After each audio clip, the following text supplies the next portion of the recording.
Galen immediately went silent. The darkness talismans, he knows those talismans very well. If he had to choose between the same amount of fire explosion or darkness talismans, he would surely choose the darkness talismans. They are extremely important in the battles of knights, and if the knights were empowered, the battle is as good as won. But Galen did not reply directly, but remained silent for a few seconds before speaking. All right, you can take a third of their land, and I will take Edward when the war begins to lead my armies, and then I will send him back to you after the war is over. Arg! Why are you so stingy? A third of the lands of the Rufus family, in addition to the former lands of Baron Camden family. Baron Camden? All right. Galen nodded. Camden's family have mostly perished 6 years ago under the hands of Marquis Rufus, but their lands were taken back and right now it still belongs to the Kingdom of Lying Water. In addition to that, it's not large in any way and is right next to Rufus Marcusa, so he won't actually lose much by giving it up. He also knows that Robin made this request mostly because of his adopted son, Pion Camden. Robin stood up smilingly and extended his hand to Galen to shake his. A third of the lands of the Rufus family means about 15% of the Duchy of Bradley. This area is much smaller than the new lands that joined the Burton family recently, but it is a few times larger than the area of the old earldom of the Burtons. Galen met him resentfully first but eventually shook his hand as well, announcing the seal of the deal. Ha ha ha, excellent. This how gentlemen do their business. Glad everything is settled. Duke Raymond laughed out loud. When Robin heard this, he looked at Duke Raymond with the side of his eyes and chuckled maliciously, sending a cold tremor down Raymond's spine. Raymond, actually, felt a little threatened. He stopped his laughter halfway and asked, "Why are you looking at me like that?" Galen chuckled when he saw Raymond's reaction. At last something got him out of his sour mood. Robin returned to his seat and replied to Raymond, "Your Highness, it's not fair to let my father-in-law pay the full price while you laugh at the side and watch, right? He doesn't even need to pay anything since he has a method for making the fire explosion talismans and gets many categorized weapons on him monthly. He can attack that duchy next to him and rip a large chunk out of it. But he is now stuck with you and he had to pay because of you. How can this happen while you are the one who will benefit from this deal in the first place?" "What do you want?" asked Raymond with a heavy heart. This guy just stole a fat piece of land from his own father-in-law. What would he do to him? As you know, the new lands that we have taken from Dolliver are separated from the ancestral lands of the Burton family, which causes us great headache. And now that I have agreed with Duke Galen, we will have a great piece of land also separated from us. You do not think that the Burtons should become 3 scattered pieces of land, right? Robin spoke with a strange smile as if he was hinting at something. Ah ha ha ha ha ha ha ha. Yeah, Raymond, do your business like a gentleman, ha ha ha ha. Galen laughed out loud and kept patting Raymond's back. Raymond himself sighed and put his hand on his forehead. Robin's words are very clear, that he wants to connect the old lands of the Burton family with the lands he will take from the Duchy of Bradley. And to do this, he must take the lands that lie between the two, vast lands under the control of the Duchy of Alton. I will speak to the nobles to give you a safe passage between the two lands. Raymond resented. Robin shook his head. That won't work. Listen, between Jura and the Duchy of Bradley, there are several nobles that controls different lands. Any one of them can link us with the Bradleys. One of them is what I want. The lands of Marquis Toy. He is the one who attacked us 15 years ago and did what he did to the Burtons. The time for revenge has come for one, why not the other? Raymond took a moment to think about it and comprehend the extent of the destruction that would happen to the lands after 5 years. Then he nodded. Sight, it's all right, if the lands are with you or with him, you all belong to the Duchy of Alton, do whatever you like. Robin shook his head. No, your Highness. After I get this vast territory, how can I remain under another family? We will be the 10th Duchy of the Black Sun Kingdom after this war. Robin! Duke Raymond stood up and shouted angrily. Your earldom has always been under the Altons' rule for thousands of years. You want to take it and even take the lands of the Toy family, then become independent? This is too much, even for a greedy bastard like you. Robin looked up at the Duke calmly. Did you think we'd belong to the Altons forever? You're a smart man with lots of experience, aren't you? You have definitely already thought it through. Someday, sooner or later, we will have our independence.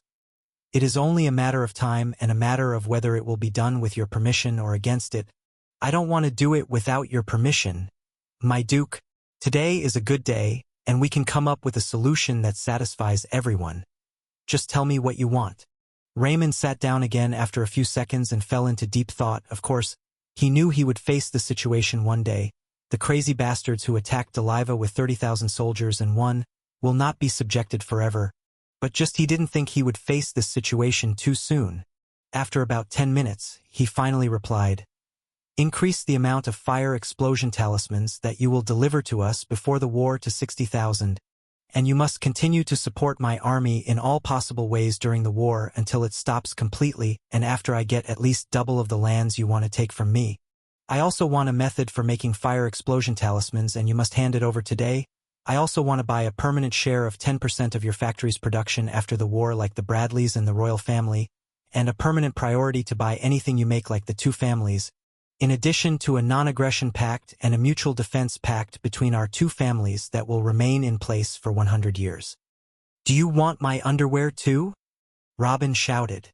"You ficking want half my lands. Kid, these are my terms and I will not back down from one of them," Raymond announced. Robin's face appeared troubled. He thought the Duke would haggle with him over the size of the land he can take. But this Raymond is really a snake in human flesh. The fire explosion talisman is becoming more popular than ever. If he give it to him, then it wouldn't be something exclusive anymore actually. The 10% of the factory's production is also not a small amount. Also, the issue of joint defense would be a restriction for him, and in the future it might do more harm than good. If one day there was an attack on the Altons, he will have to defend them.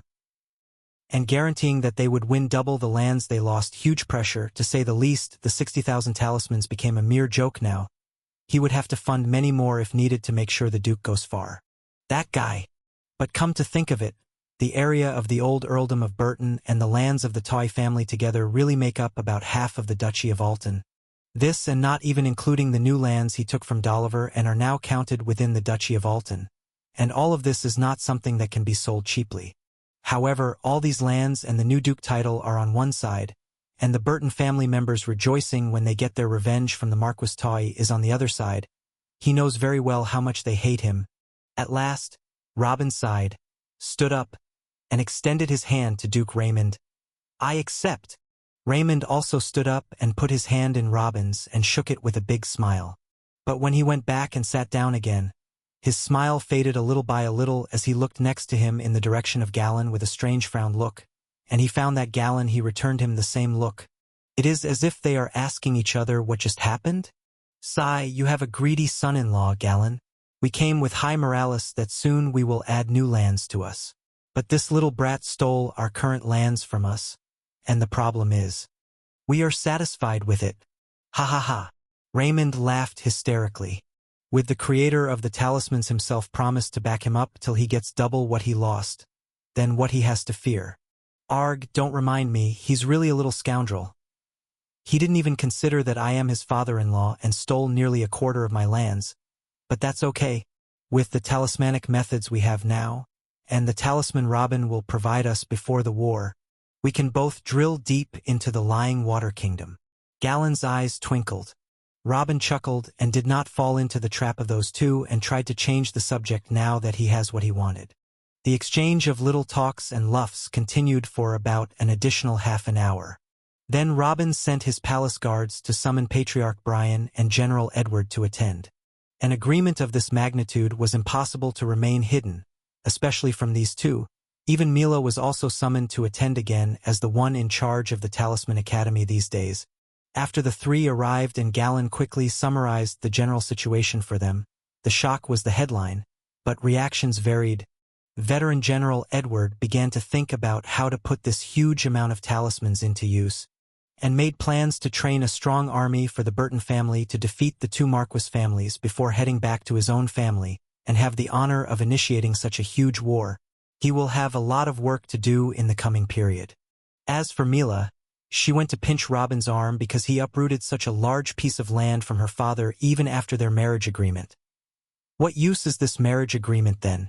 As for the patriarch, when the explanation came to the point that if the Burton family were to come out victorious in the next 2 wars, they would be independent of the Altons and will only answer to the royal family, as the 10th Duke family, he fainted. After Galen finished explaining the agreement, a new, lengthy round of consultations took place, lasting about 2 hours, between the Dukes, General Edward, Patriarch Brian, and even Mila, who knows the inside conditions of the Bradleys and Burtons. As for Robin, he took his leave from this session and went to prepare what he had promised: 2 manuals for the method of making the 6th-level fire explosion talisman and the other for making the 5-second darkness talisman. If any other was in his position, he would shed a tear with every line he drew and every letter he wrote, as he was about to hand over 2 of his most precious inventions. But Robin prepared the 2 little books quickly and almost without emotion. Everything has a price tag, and the price this time was more than satisfactory. In fact, if Robin had made the same offers to the Dukes at any other time, they would have flatly refused. No one would be willing to give up all these lands at any cost. But now that they have a huge goal ahead of them and they need their gold and strength, their current possessions are no longer of the same value as before. After 2 hours, Robin came back with the 2 books and distributed them to the Dukes. Then he sat with everyone again, trying to understand what they were saying. But to no avail. Talking about military strategies, extensions, the division of tasks during the attack, the financial situation, and the conditions inside the dukedoms during the absence of their armies.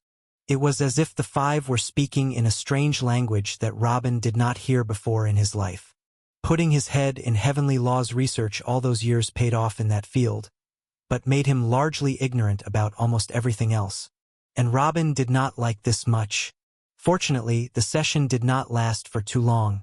After an additional hour, the 2 dukes stood up and each left for his duchy, carrying with them the priceless techniques. A week already passed since the 2 dukes' meeting. The agreed date for the start of the war is in 5 years, but everyone is behaving as if it is 5 hours later. Mila did not tell any of the talisman masters about the matter, but she began to put pressure on them to increase their production. Whoever makes 2 talismans daily. Mila forced him to train his soul and put more pressure and rewards for him to reach 3 talismans a day. She and Zara also started training new rune masters on how to make darkness and vitality talismans to provide the needed amounts in 5 years. The patriarch began working to provide sufficient funds to pressure work on new factories and beasts farms to supply the needs for the armaments and talismans for the coming period. General Edward immediately began to gather more soldiers. Currently, the Burton family's army is made up of 2 parts. The first and most prepared part consists of only about 10,000 soldiers, and they are all present in the new lands, and most of the saints and knights of the family are there. As for the second part, they are the army located next to Jura City, consisting of 90,000 soldiers without experience and lightly armed, and there are little as no knights or cavalry among them. These were the goal for the incoming period. This new army must be quickly strengthened within 5 years. They have to be strong enough to be able to fight 2 Marquis families in succession in addition to their allies if any appeared. As for Robin, he has caged himself in his room for the whole week. Everyone thought he was back to invent something new, until he finally came out and went to the patriarch directly and told him, "Build me a pyramid." Ha! Robin's request was so strange that the patriarch couldn't give a normal response. "I want a 4-sided pyramid, at least 5 meters high and at least 3 meters wide at its base. It must be made entirely of high-quality metals, preferably of those that are used in making medium-grade categorized weapons." Robin was talking non-stop. "Why would you want something like that? It would cost the production of several furnaces for months, and when it is finished it would be useless." The patriarch was surprised. "You will know when I'm done, just answer this. When that pyramid is finished, will it be possible to destroy it?" Robin asked. The patriarch shook his head. "Destroy it? Even the sages wouldn't make a dent on that metal pyramid if they attacked it day and night." "Good. Give the orders to build a few stone fire furnaces here in Jura, and I will personally make the runes on them, and dedicate them only for the construction of the pyramid." As you wish." The patriarch sighed and replied. Now he has another big task above his head to finish. "One more thing," Robin added.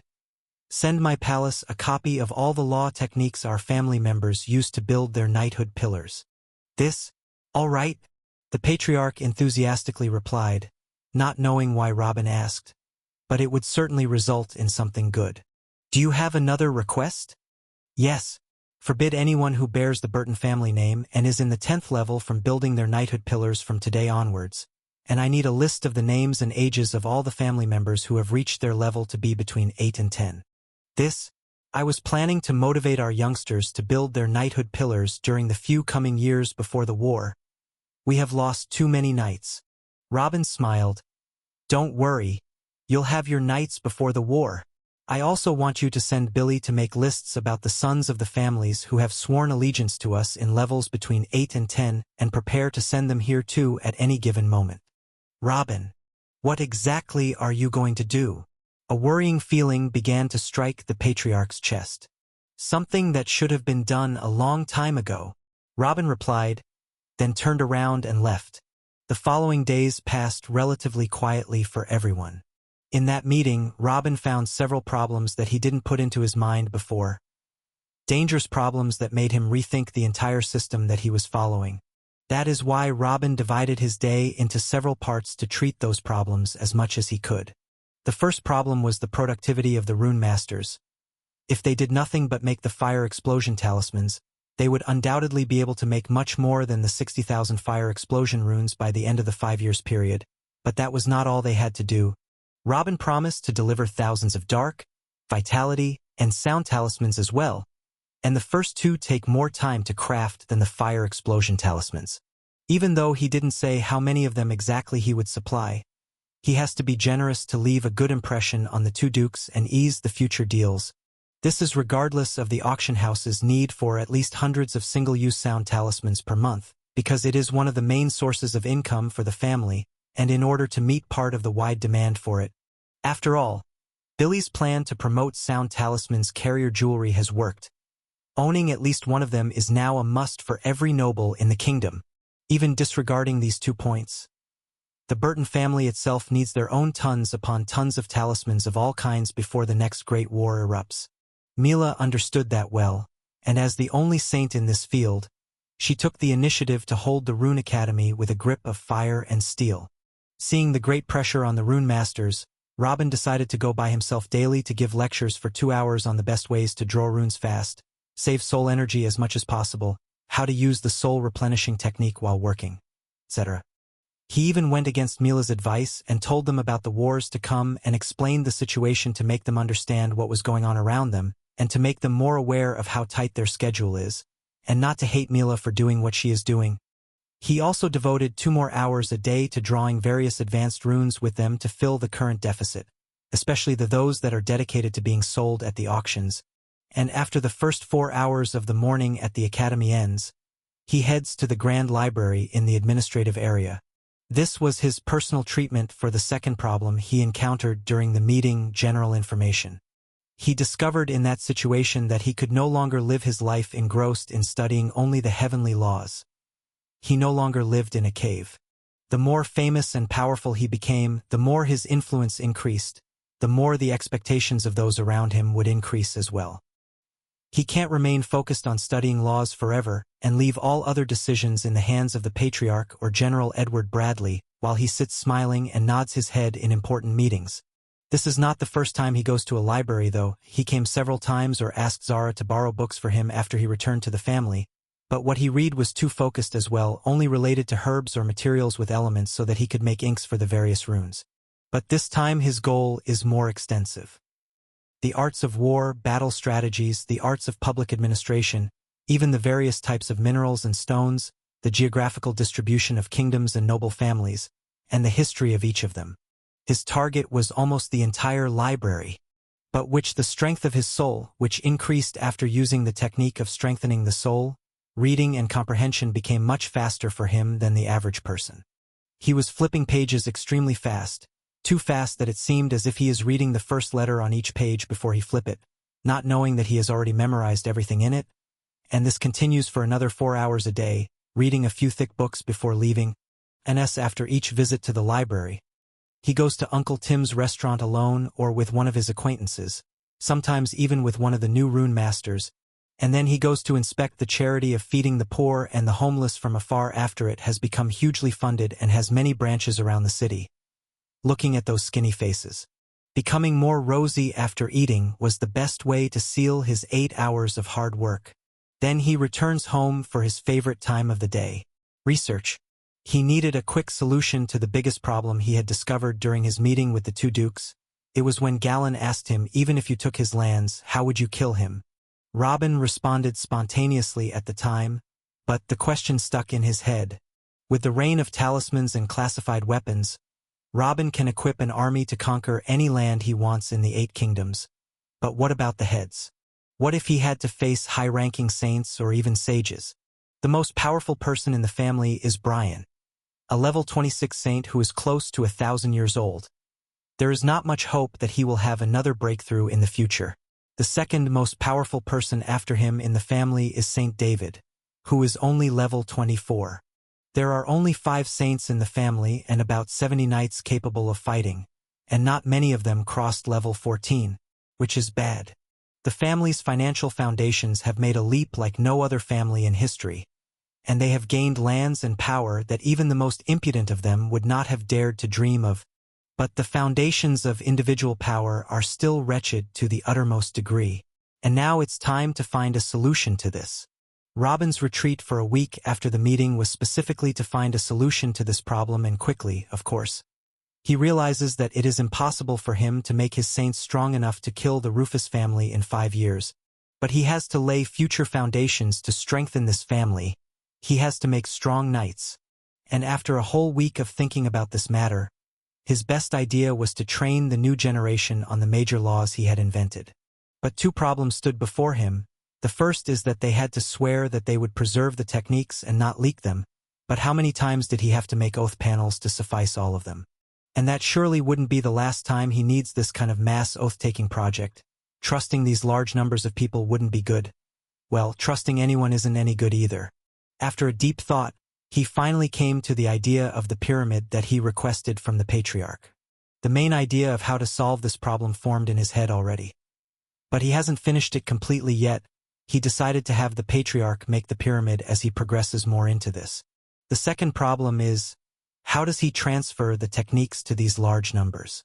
Of the 56 talisman masters, one of them was able to leak the soul techniques, so what would happen if the major heavenly law techniques books were handed over to hundreds of youngsters? At least some of them would lose it and have it go into the hands of his enemies. These weren't some soul techniques that are useless in battles and can be ignored in the big scheme of things. They are perfect major heavenly law techniques that might turn the world upside down if they were leaked. And this problem has not been resolved until now. With this daily schedule, the first 2 months after the meeting passed in an intense atmosphere. They were extremely heavy for everyone who works in any administration position and knows what is going on and what will happen after less than 5 years. They were already pressured with the development of the new lands and rebuilding their family, and now there is something else for them to worry about, and Robin knew this quite well. If it was in his hands, he would have refused to jump into this and refused Galen, but if this chance to get rid of his 2 enemies is missed, it was unknown when will he get another one, and there is a big chance he never has another chance at all. It was a now or never situation. There is also the field of construction and handicrafts which witness great expansion but also a lot of pressure. Those who work in that field multiplied several times in the recent years, especially as the city started to grow in size and in wealth and many of the old buildings began to rebuild. And Billy started the new sound talisman carriers production lines. But even with so many new hands in the industry business as a whole, it was not easy to find one that was not busy making something. And such, making the furnaces that Robin requested was quickly proved not to be as easily made as they thought. Nevertheless, the patriarch managed to hardly gather enough labor to make 10 stone-fired furnaces during the 2 months, and they were shipped to an empty warehouse near the administrative area. Within 1 week, Robin drew the inscriptions on the 10 furnaces, and a few professionals with hundreds of immatures and Burton family members began to work officially on the manufacture of the metal pyramid in complete secrecy away from the eyes of everyone. With that matter done, Robin ignored whatever happens in that warehouse for now and went back to his daily routine. During the past 2 months, He had already laid the foundations for dealing with the two problems that are related to strengthening the new generation in the Burton family, especially the second problem that is related to the transfer of techniques in a safe manner. His initial idea is to take advantage of direct contact with the soul again, sending information directly to memory. This means that he will have to find a way to mentally inject the information he wants into a physical object, and then find a way to transfer that information directly to the targeted person's mind. This will not only prevent boring writing and transcribing, but will also increase the level of comprehension of any information that will be transmitted using this way, since a person will not ignore any word or forgets another after prolonged reading, but everything will be transferred as it is to the memory area of his soul all at once. When the idea came to his head, he started walking this path, even though he would still need something to inject the information into first, and technically, the main issue is still there. It was still a good way to start, and as he went through that path he tried to find additional branches for the issue of content protection. But even that, he did not have to think about it for long. Transferring the information to the soul directly does not need the scroll to be moved from its location in the first place. If Robin holds that scroll in his hand, a few thousand can take what is in it without touching it, which will make the scroll under permanent protection. And if there is a reason why the transfer of information requires sending a scroll to another place away from the protection it deserves, that is also easy. Single-use seal. After activating the transmission of information for one time, the object will become worthless. Whoever wants to steal it after that will have a nice surprise. Happy with his train of thoughts, Robin immediately began preparing to compile all these thoughts into an actual pattern.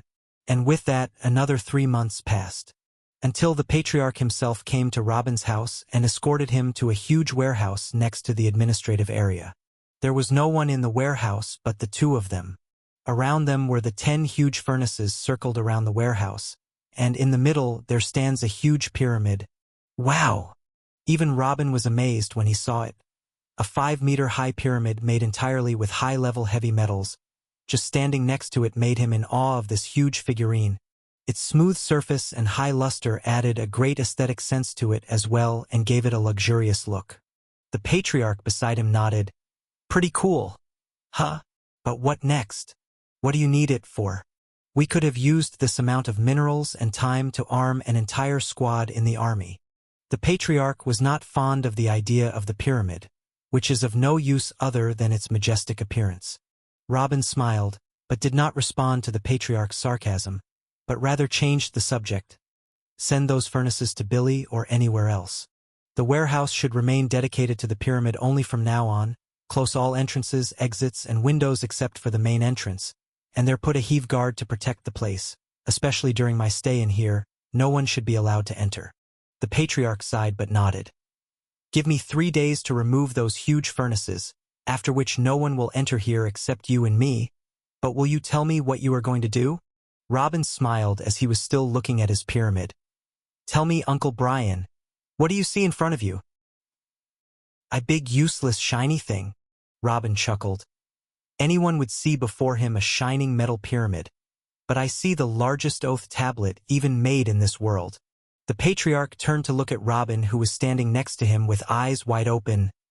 What? For the next 2 months, Robin stopped going to the Grand Library temporarily, and he also stopped going to the academy to give them lessons or help them draw anything. And that time was devoted to visiting the empty warehouse every day. Now his life has turned again upside down after the pyramid was finished. He would spend the whole night in the warehouse. Then in the morning he would go back to search for the best way of transferring information and techniques, and of course using the soul replenishing technique to prepare himself for the night again. His idea for the pyramid was to make a medium upon which a huge oath rune can be drawn to accommodate a very large number of slots without having to make a new one every day. But this was not easy as it seems. Robin previously squeezed his thoughts to make the 10-slot oath tablet, which was pretty much the maximum he could reach at that time. And now he needs to reconfigure that to open up many new slots on the same metal medium and ink, and not just double what he did before, but he needs hundreds or even thousands of slots with the same rune. He would draw a little and set by the pyramid again, trying to figure out his next step. Sometimes he would wipe what he did before and draw over it. That is why most of the time in the warehouse was spent on studying and researching more than the drawing the rune itself. After another month, Robin was able to link his ideas regarding the transfer of techniques and created the first rune that can communicate with the soul directly and cross the barrier of the mediums represented by the six senses: hearing, seeing, smelling, touching, tasting, and spiritual sense. From now on he could make the needed seals upon Ant Medium wants, like a small scroll for example, and pour whatever information he wants using his soul only, then activate the seal and make it ready to be used as many as tens of thousands of times. As long as soul power gets in, technically one of the seals would use this power to replenish and fix any damage in the scroll, which will ensure letting it be used for many years. Of course, these kinds of scrolls are dangerous and are meant to be only with Robin himself of the incoming family patriarchs. They will hold Robin's true legacy for generations to come. This was a great discovery that opened many doors for more talismans of this type, especially in the field of sound talismans. If this was implied to the sound talismans, it would be ideal for stealth missions. And no one would look stupid when he is talking to a ring. But there are more important things now.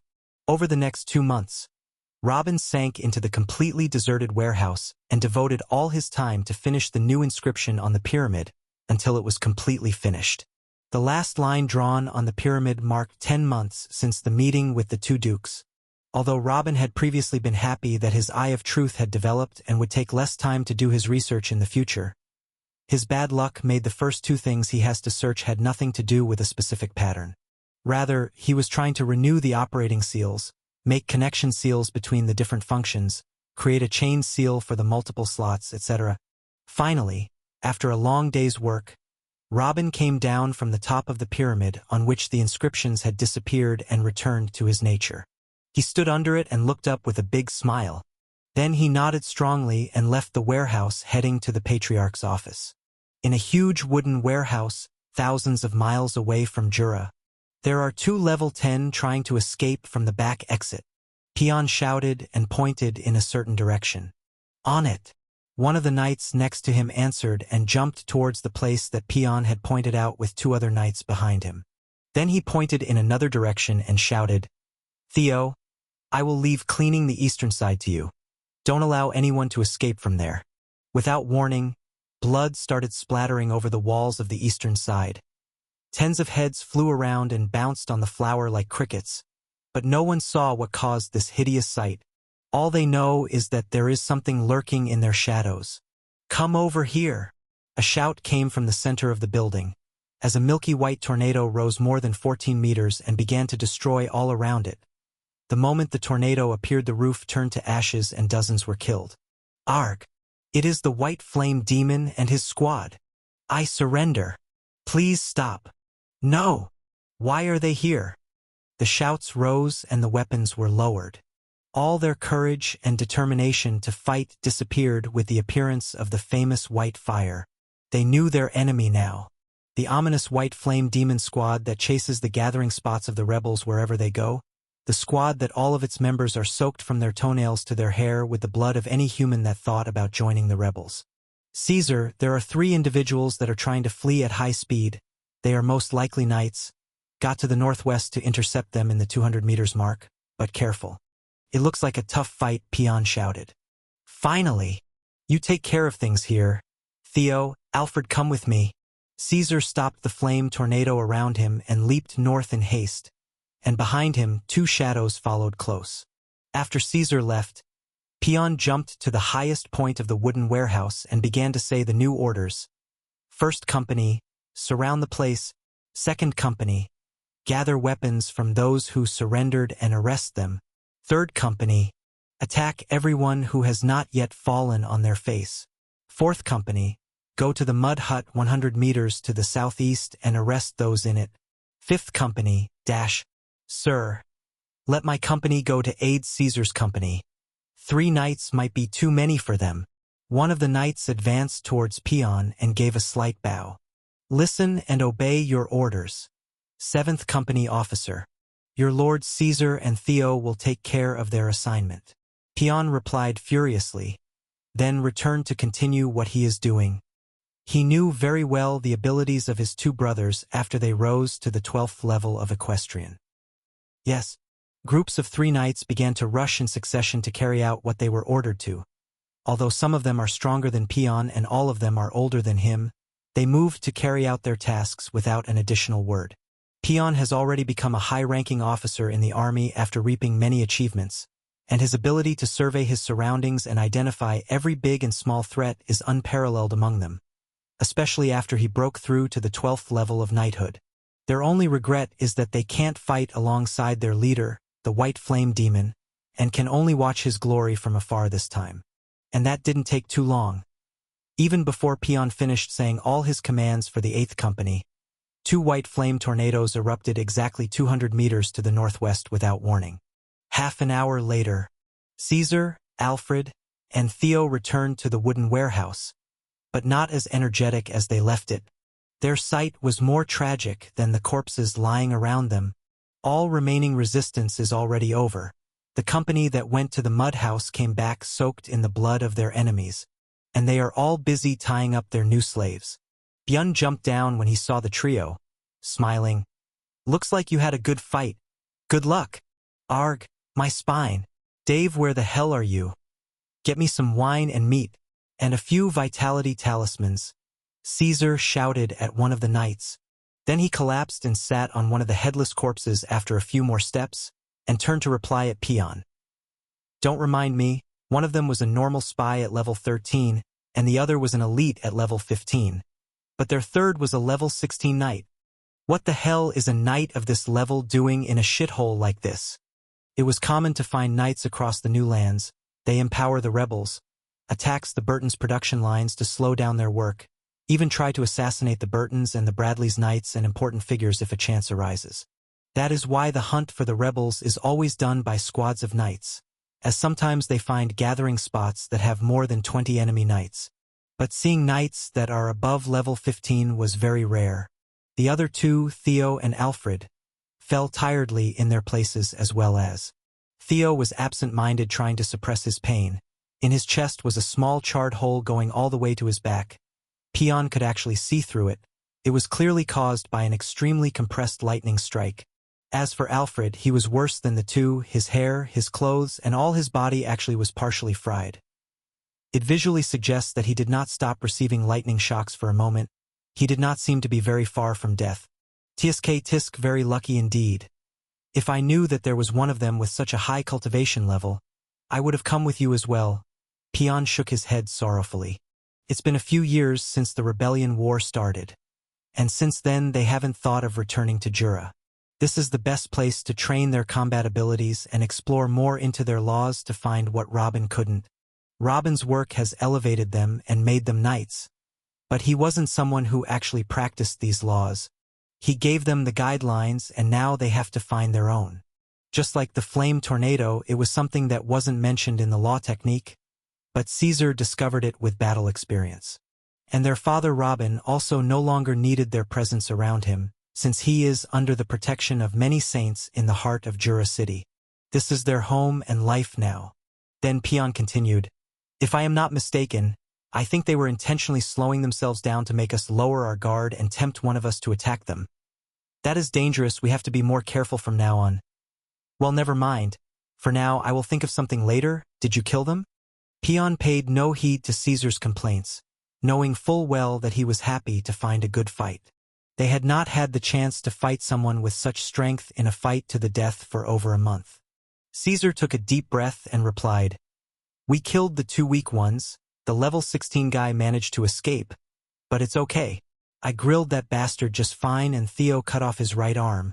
If he doesn't die from his injuries, then at least we won't see him ever again. I'm sorry. If Brother Peon was with you, you would have killed." That night, Alfred gathered a bit of his strength and spoke with a weak voice. "Don't be too hard on yourself. I saw your flames. You strengthened Caesar's attacks, and it seems that you contributed a lot to taking the blows, ha ha ha. Don't worry, next time you will see your big brother Peon sending wind blades right and left." Peon laughed under his black mask. During the past years of fighting almost daily, it brought him back a sense of brotherhood and brought him back some of his previous laughter. Caesar nodded. "You are right. He has already learned the flame tornado that I came up with recently. The kid has a good future in playing with fire. That's normal. Who doesn't learn quickly in such a hostile environment will become the Peon paused mid-speech and looked toward his ring before passing energy into it and continued, "Hey, Uncle Billy, did you find our next target so quickly? We have a few injuries right now and—" "What? Yes, yes." After the glow on the ring disappeared, Peon looked at Caesar and said one word, "Strange." "What is strange? What does Uncle Billy want from us?" asked Caesar. "Our father has requested our immediate return to Jura City," Peon replied in a surprised voice. 2 weeks later, Jura City. "Father!" A joyful shout resounded inside Robin's palace, as Caesar sped up and fell and hugged him hard. It had been a little less than 3 years since they last met. "Ha! Welcome back, you little rascal. Oh, you let your beard grow? It looks good on you." Robin couldn't find anything to say in a situation like this, so he changed the subject. Caesar grabbed his beard after letting his father go. "Do you really think that?" "At first, I decided to let it grow up because it was the best way to hide the remaining childhood features on my face. And then I just left it because I didn't have time to trim it." "Oh, I see that you two have reached puberty as well. Congratulations to you, ha ha ha. It's been 6 years already since their bodies were reshaped. Now their new bodies are 18 years old. Both of them gained taller and more handsome than their previous bodies, though Caesar was a little taller. Their growth is about to stop, and whatever is left of the features of childhood and baby fat have almost completely disappeared. It would take another 2 or 3 years before they will stop growing physically, and their features will stay as it is for a very long time before it starts changing again because of aging. That's if they ever give their bodies the chance to, as their aging process will begin to slow down to match their level of strength, and if they continue to get stronger quicker than their body continuing the aging process, then this will be their shape for a very long time. Yeah, the beard is good on you. I think you should leave it as it is. Hey, you two, what are you doing in the back? Come on here." Robin walked up to Theo and Peon, who were quietly standing in the back when they arrived. "We salute our lord." Peon and Theo bowed when they found Robin coming. "Lord? Who is Lord, you idiot? Didn't I say you are my children now?" Robin did not stop his steps and went and hugged the 2 young men as well. "Welcome back." The 2 looked at each other, smiled, then nodded at Robin, and Peon replied for both of them, "Thank you, father." Before the 2 left for the war on the rebels, Robin was still a teenager, but now he is the same height as Theo and even slightly taller than Peon. At least father now wouldn't be too strange if someone heard it. Then Peon walked over and hugged the now 14 years old young lady Zara, who was standing smiling on the side with her eyes full of tears, and started asking each other about their experiences during this period. Even Robin got busy chatting with Billy for a few minutes, until Robin spotted a youth out of the corner of his eyes. He was standing far behind and was staring at him with 2 sparkling eyes as if he was looking at a god.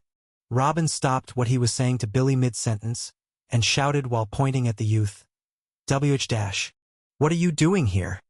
"Me?" Big Brother Caesar said, "It is okay if I want to come." Alfred answered and tilted his head to the ground. "You're big what? What is this? Why are you covered with so many injuries?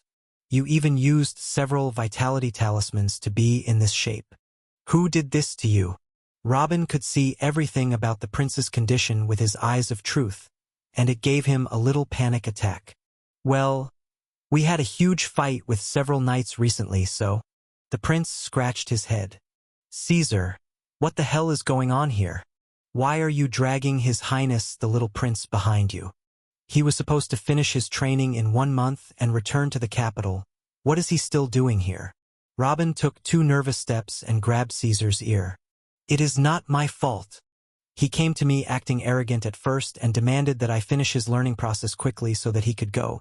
But since he knew he was about to learn the major law of fire, he couldn't control himself. He stuck to me like glue everywhere, calling me Big Brother. And after he knew that the law what he knows is a perfect major law and is even better than the one that the Flame Empire has, and that Theo and Peon also have perfect major heavenly laws techniques, he cried for 2 days straight in his room and then kept asking to stay by our side. Since then he ate, drank, trained, and even fought our enemies with us and dash." Mila opened her eyes wide and started stuttering as if she was trying to say something, but no words came out. "Father, I think your fiancé is broken. Did I say something I shouldn't have?" Caesar asked when he saw her acting like this. Tisk, leave her for a bit, and she will get better. Robin wasn't worried about Mila hearing conversations like this since, like Alfred, she took an oath to keep his secret safe before she started learning how to draw the runes from Zara, and as his future wife, she should start to learn things like this sooner than later. Then he continued, still holding Caesar's ear. Are you saying that you involved the little prince in the war against the rebels and endangered his life? Look at his cute royal face. Is this a face that should be endangered? It is full of scars. You want his brother and uncle to kill me? Is this how you reward me for feeding you and wiping your butt when you were a baby? My face is full of scars too. And Theo still has a little hole in his chest. But you just spoke about my cool beard. Caesar answered gloomily, looking down. Shut up. You are my generals, you are my hand and feet, and that is what you should be doing. If I found you one day not full of scars, I will make some for you myself. Robin squeezed Caesar's ears tighter. Sorry that I made you angry, Your Excellency. I explained to my older brother William that I am the one who asked to stay because it is a good environment for training. Please do not separate from Big Brother Caesar. I benefit a lot by following those three great ones. Alfred spoke pleadingly. Everyone looked at him strangely after this sentence. But Caesar laughed out loud and looked at Robin. Ahahaha. See? That person was behaving like a king in the Eight Kingdoms tournament and bravely faced many saints while Peon was captured. And he even fought with us for months with his hands soaked in the blood of hundreds of men. But he turns into a cute house cat whenever your name comes out. Robin looked at Alfred for a long time, then looked back at Mila, who still hadn't recovered from her shock. Those two knew before that he is the creator of the talisman system, but they didn't blink. At first, they both only thought of how to make the most advantage they could from him. Now that they had heard of the perfect major laws techniques, their entire being had completely flipped even though they already knew that he is a genius researcher. This shouldn't have happened, especially Mila, who has already studied runes and can craft most of them. He didn't tell her before because there was no need, not because he wanted to keep it from her. Only now did he know that he underestimated the major heavenly laws too much. At last, he let go of Caesar's ear and rubbed his forehead a little and then spoke to Alfred. It's all right, as long as you are the one who wants this and your family knows that it is your decision and that I am not responsible for your safety, you can stay with them. Thinking about it, I may have a mission for you today. Come on, sit down, you all two have a seat. We have a few major new arrangements today to talk about. All right. A big smile appeared on Alfred's face when he heard that he was welcomed to attend this gathering. Everyone came forward and found their spots and sat down. Even the absent-minded Mila was pulled by Zara and seated her next to her. Then Robin continued. The Patriarch is coming in a little while. When he arrives, we will start the conversation and we may. Billy, come sit down. Why are you still standing? Major heavenly laws. Caesar said that all your three sons have perfect major heavenly laws techniques. Billy muttered in a low voice, then fell onto his back, fainting. Uncle Billy, Uncle Billy, Uncle Billy, can you hear me? I will go get an onion. Billy? Robin, what happened to him? Why is he lying on the ground? Asked the Patriarch right after he entered the main door. I don't know, Uncle Brian. I think he fainted when he heard that Caesar, Theo, and Peon have perfect major heavenly law techniques. Robin shrugged. They have what? The Patriarch halted his steps towards Billy, and his gaze turned in shock, and soon even some fear could be seen in it. No again. You are the grown-up one. Don't act like them now. I still have a lot to say today, and you are all already like this. You know what? Robin didn't continue his talk. He waved his hand and sent a small white fireball toward Billy's nose. 2 seconds later. Whoa! What the F********? Good. You are awake. Now come sit down. Robin left him trying to put out his nose and make sure it was not damaged too much, and he went to his chair. The Patriarch also swallowed his saliva and moved towards the seats, with heavy feet, absent mind, as if he had 1,000 things going on in his head. Robin looked around and found that outside his kids, there was a heavy, strange atmosphere pressuring the room. How can he open a discussion with them when they are like this? He remained silent for another half a minute, and then spoke with a heavy tune. "Do you know why I brought you together today?" Everyone looked at each other nervous, and eventually, the patriarch asked, "Why?" "Because I will be busy tomorrow, ah ha ha ha ha." "Ha!" Robin burst out laughing, but he heard no other laughter other than Zara's and found the others looking at him with weird looks. "Ahem, I see you don't have a good sense of humor. Can you get out of whatever going on in your heads and focus with me now, please?" "Focus with you?" Billy exploded. "Why didn't you tell us they were using major heavenly laws? Are you trying to kill us?" "Right, if you had told us, we would have kept your boys as secret as possible instead of wreaking havoc wherever they went. If someone found out what they have and this information leaked out, the Wind and Flame Empires wouldn't be very happy.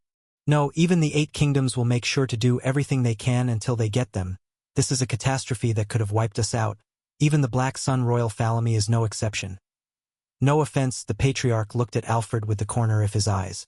"None taken," Alfred replied. "Well, he can't say anything about that actually, as it is true. Would you all calm down a bit? How would they know? You can't tell what Peon is doing just by looking at him. His power is unseen and can be mistaken with any other minor heavenly law of the wind path. And no one can tell what Theo is doing either, because there is no other man in the history of this world that used the major heavenly law of darkness. It would be mistaken as a minor law as well.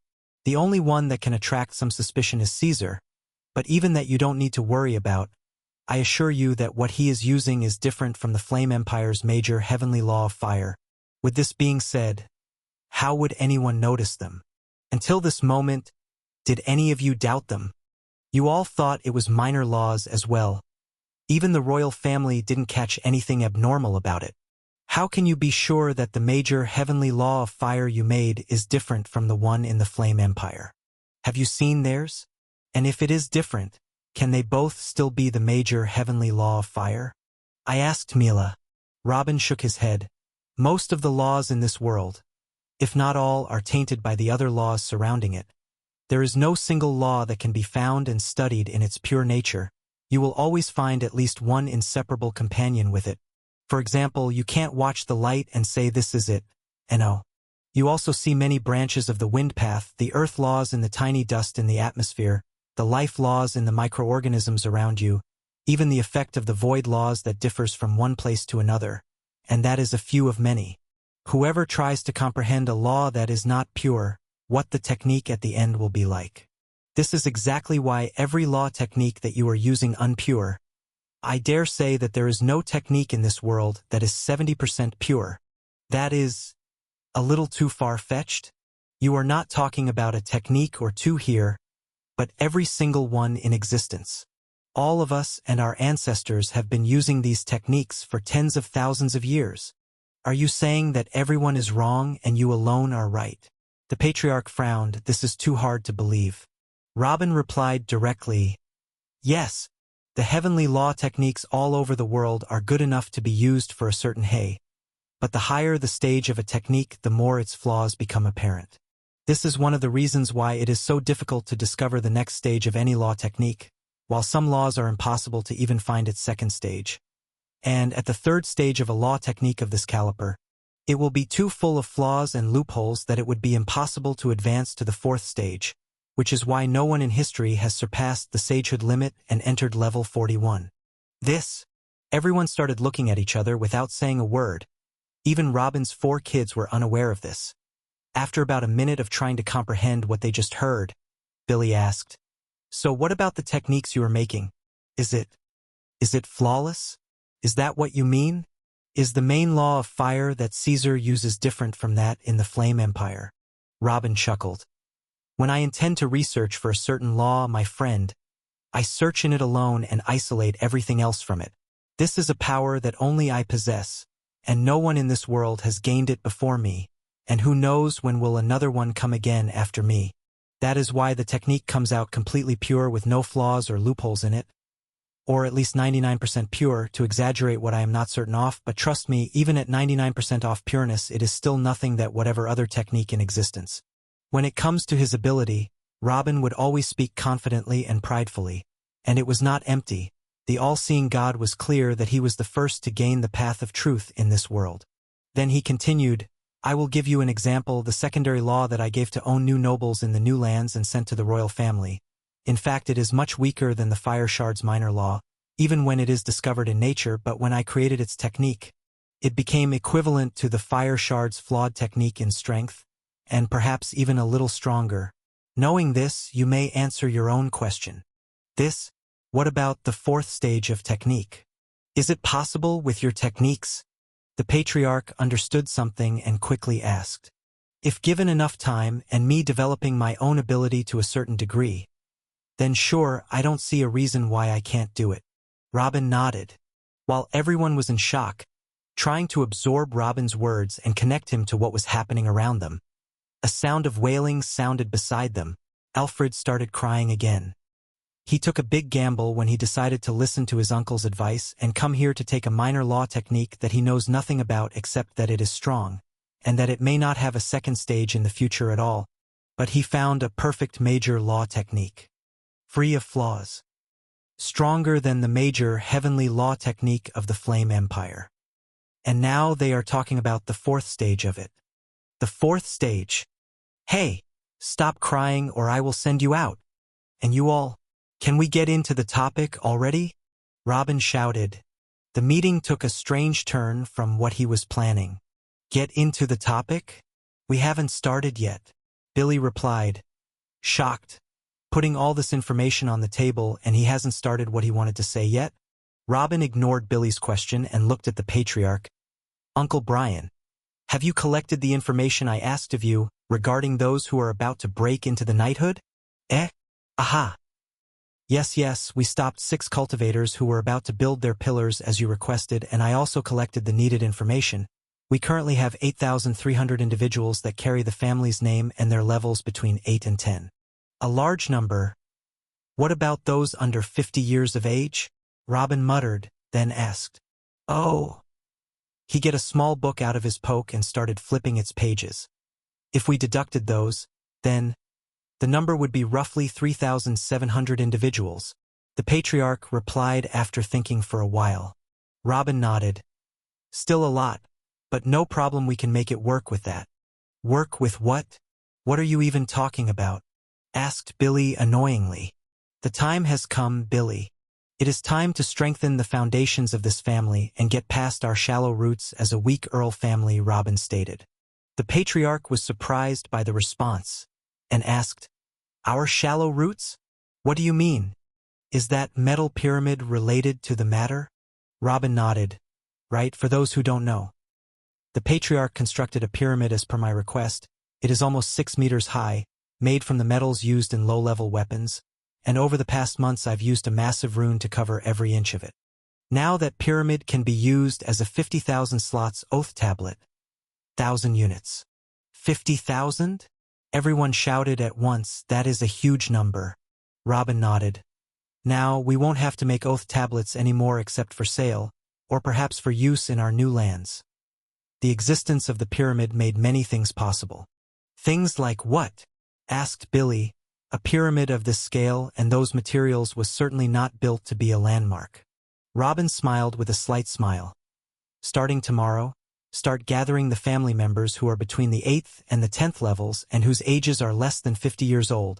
They will take an oath on the pyramid to never leak the family secrets and techniques to anyone, and to serve as the family's special forces for at least 100 years. After the 100 years they can stay and continue their hard work for us, or they can leave it if they had enough of the life in the army. The patriarch understood something and asked quickly, You mean? Robin nodded and took out 4 small scrolls from a bag that was next to his chair and put them on a table, and he unfolded them all next to each other. They were all completely empty except for a small mark on the top of each scroll, and then he started pointing at them and said, The 3 scrolls starting from the right are the 3 major heavenly laws that the boys have. The 4th one is an energy cultivation technique, which I recently modified to speed up the absorption and filtering of energy. All of you can inject your spiritual sense into this 4th scroll now. Without delay, all the attendees passed their spiritual sense into it, and after doing it everyone felt as if he had received a direct hit to his soul and sat motionless in his place.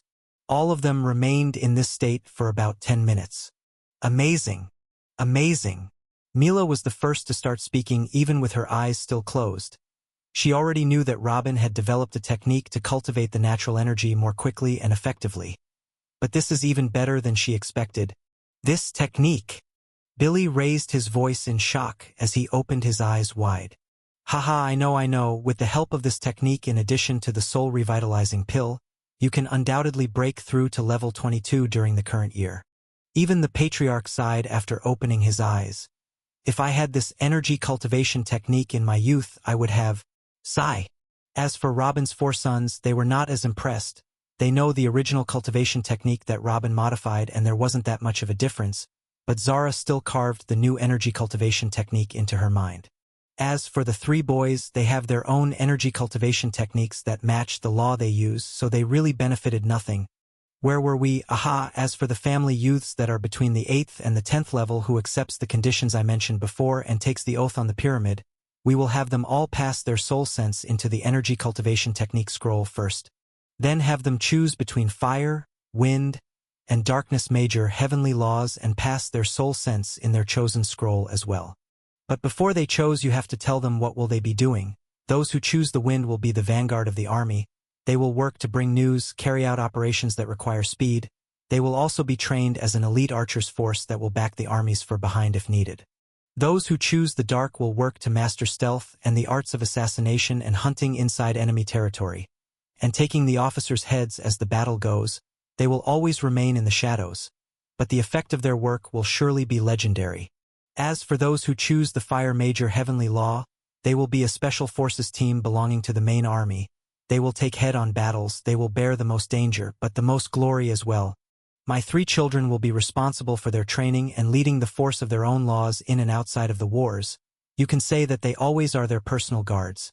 This is an order that can't be changed without further orders from me personally.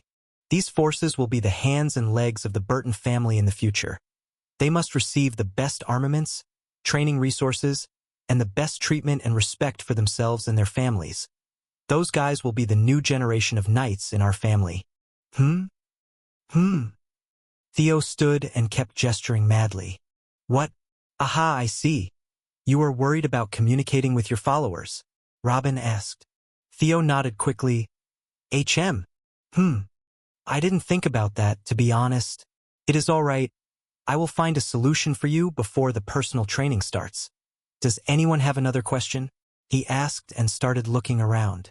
Caesar looked at Peon excitedly, then replied in one breath, We are ready. Those 4 scrolls. Aren't you worried that they will be stolen like the soul techniques? If this happened, a certain disaster would occur.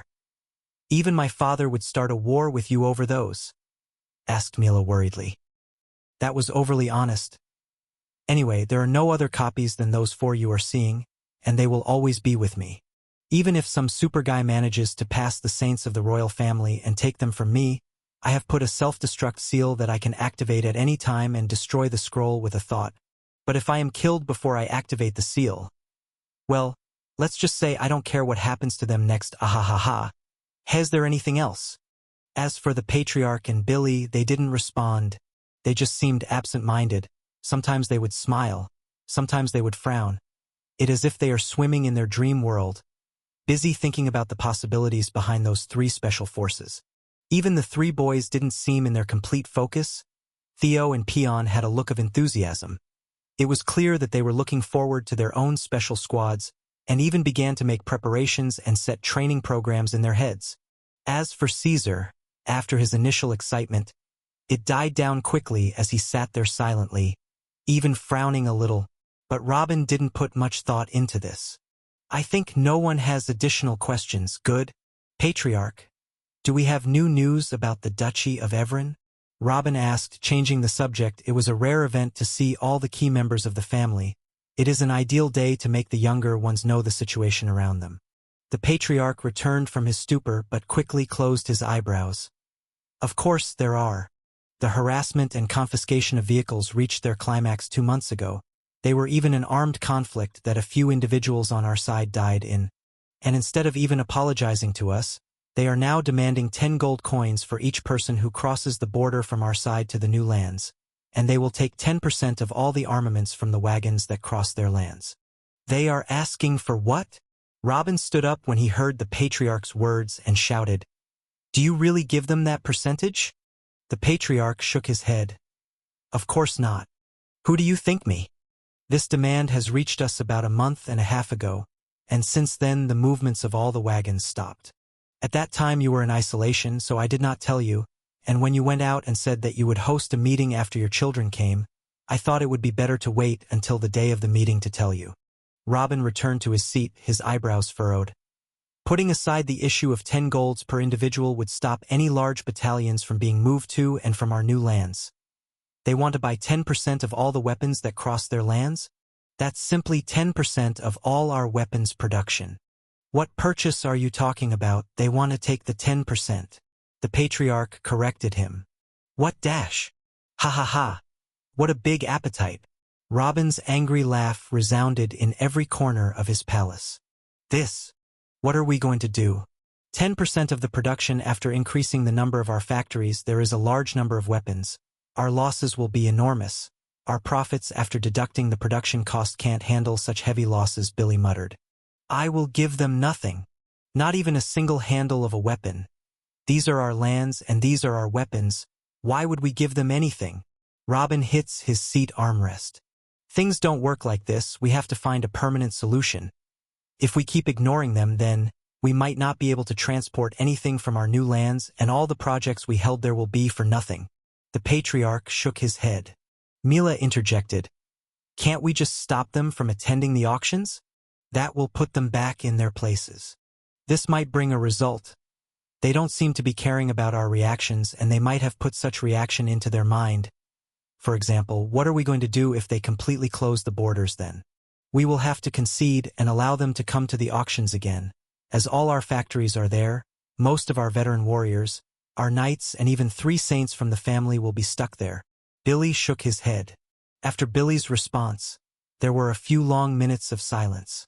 Duke Donald Everin must have thought a lot and gathered a lot of information before making this move. He knows very well that he holds the neck of the Burton family in his hand. That greedy bastard. He wants everything for nothing, Caesar mumbled. As for Robin's features, it becomes more uglier with every passing second. After the constant provocations and the lack of reaction from the Burton family made them more daring. And if they took that hit this time as well, next time they will demand half of what comes out of the factories, and maybe more. This will isolate the new lands, the factories, and every project there will be worthless if didn't come out to the world. And with the projects shut again, the rebellions will be back stronger than ever before. The Duchy of Everin is undoubtedly the most powerful in the kingdom. The task of confronting the threat of the kingdom of Doliver for thousands of years has fallen upon them, and they have not failed in this task once. Also, this role made the royal family fully support them and provide them with everything they ask for, and raise the status of the Everin family alongside them through marriage and many other deals. With such deep ties, the royal family will definitely not allow anything to harm them, let alone help stop them for the sake of the Burtons, without an extremely large price at least. Everin is not a family to be messed with. But if they let them get away with whatever they wanted to do, they would no longer fear that there was some beast behind the Burton that makes the talismans for them. They would only see the Burton family as a fat cow they could milk for their benefit. After a few more minutes, Robin's features turned from bewildered and worried to an apparent resolve. Then he spoke. Billy, how many of our new noble family's members are able to fight in the new land? To be more specific, how many of them can join our army? If we count only the families that took the oath, then there are about 200,000 individuals who are able to join the army, but if we count the residents of the cities they govern and the subfamilies affiliated with them, I think that the total number can reach 5 million easily. Why? Robin nodded and then looked back at the patriarch.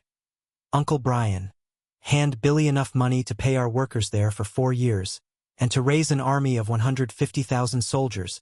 I think the 5 million gold coins we got recently from Prince William will be more than enough for this task. Make it that 80% of all the products to be targeted towards the normal infantry and cavalry, the other 20% assign it for our new 3 special forces.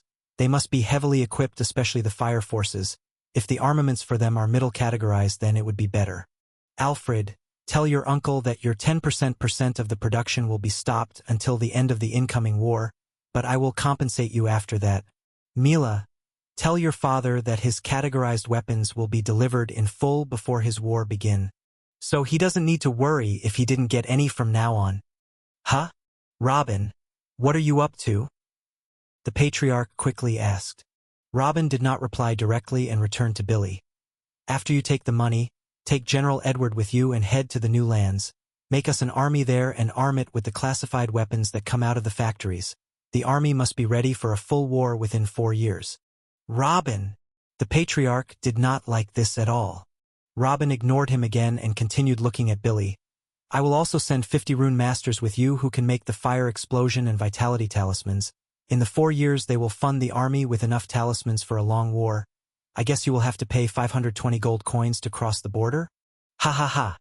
It's okay. I will make sure it will be the last time we pay them. Robin laughed hysterically and then continued. After all of you have gone through, we will prevent all the nobles from the Duchy of Evern from attending any auction in Jura. Let them close the border then if they want, and I'll see how long it stays closed. The hell? I know it. The patriarch got fed up and started shouting. We are going to start a war against the 2 Marquis families in 4 years, and you give orders to attack another duchy? We are not even sure of defeating the 2 Marquis families. Robin laughed angrily. Ha ha. Calm down, uncle. Who said anything about a war against the Duchy of Evern? They also don't want a war. It is just that they don't think we are bold enough to issue one. I really wish to know where did they get this audacity from. He thinks if he strangles of weapon source we wouldn't be able to raise our voice in front of him. Even if we don't have a good standing army. For now, we still have our talismans. Billy intervened.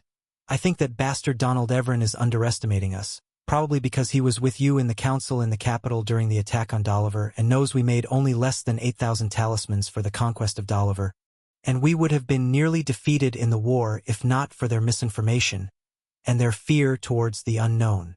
Robin nodded. It should be it. He does not put us in his eyes.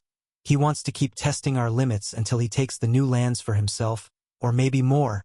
He wants to milk us. Wait, you said you don't want a war with them? If you don't want one, then what is this army for? Asked the patriarch. Oh, those? Nothing important. It's just a little guard to escort our categorized weapons all the way from the new lands to Jura City in 4 years. I want to see who would dare stop this army. As for the announced reason, the rebels are active and we have to protect our interests, of course, hee. A devilish smile on Robin's face made those present feel a chill running down their backs. Only a guard to escort the weapons caravan. What escorts would that need an entire army of 150,000 soldiers armed with categorized weapons and the talisman's output of 50 rune masters? But they all understood what he really means.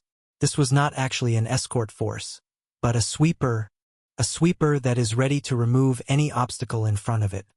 Robin certainly did not intend any good with this move. This, the patriarch muttered and looked at Billy and Mila with the side of his eye. This wasn't a direct declaration of war on the Duchy of Evern, but it was undoubtedly very close to being so. There is no need to think too much. In addition to the factors we discussed earlier, I believe that this man hates us because we took his borders and his chances of expansion along with it. He now has an inner duchy with no borders with foreign lands. That would make his lands more safe, but I don't think Donald Evern is the kind of man who wants to be safe.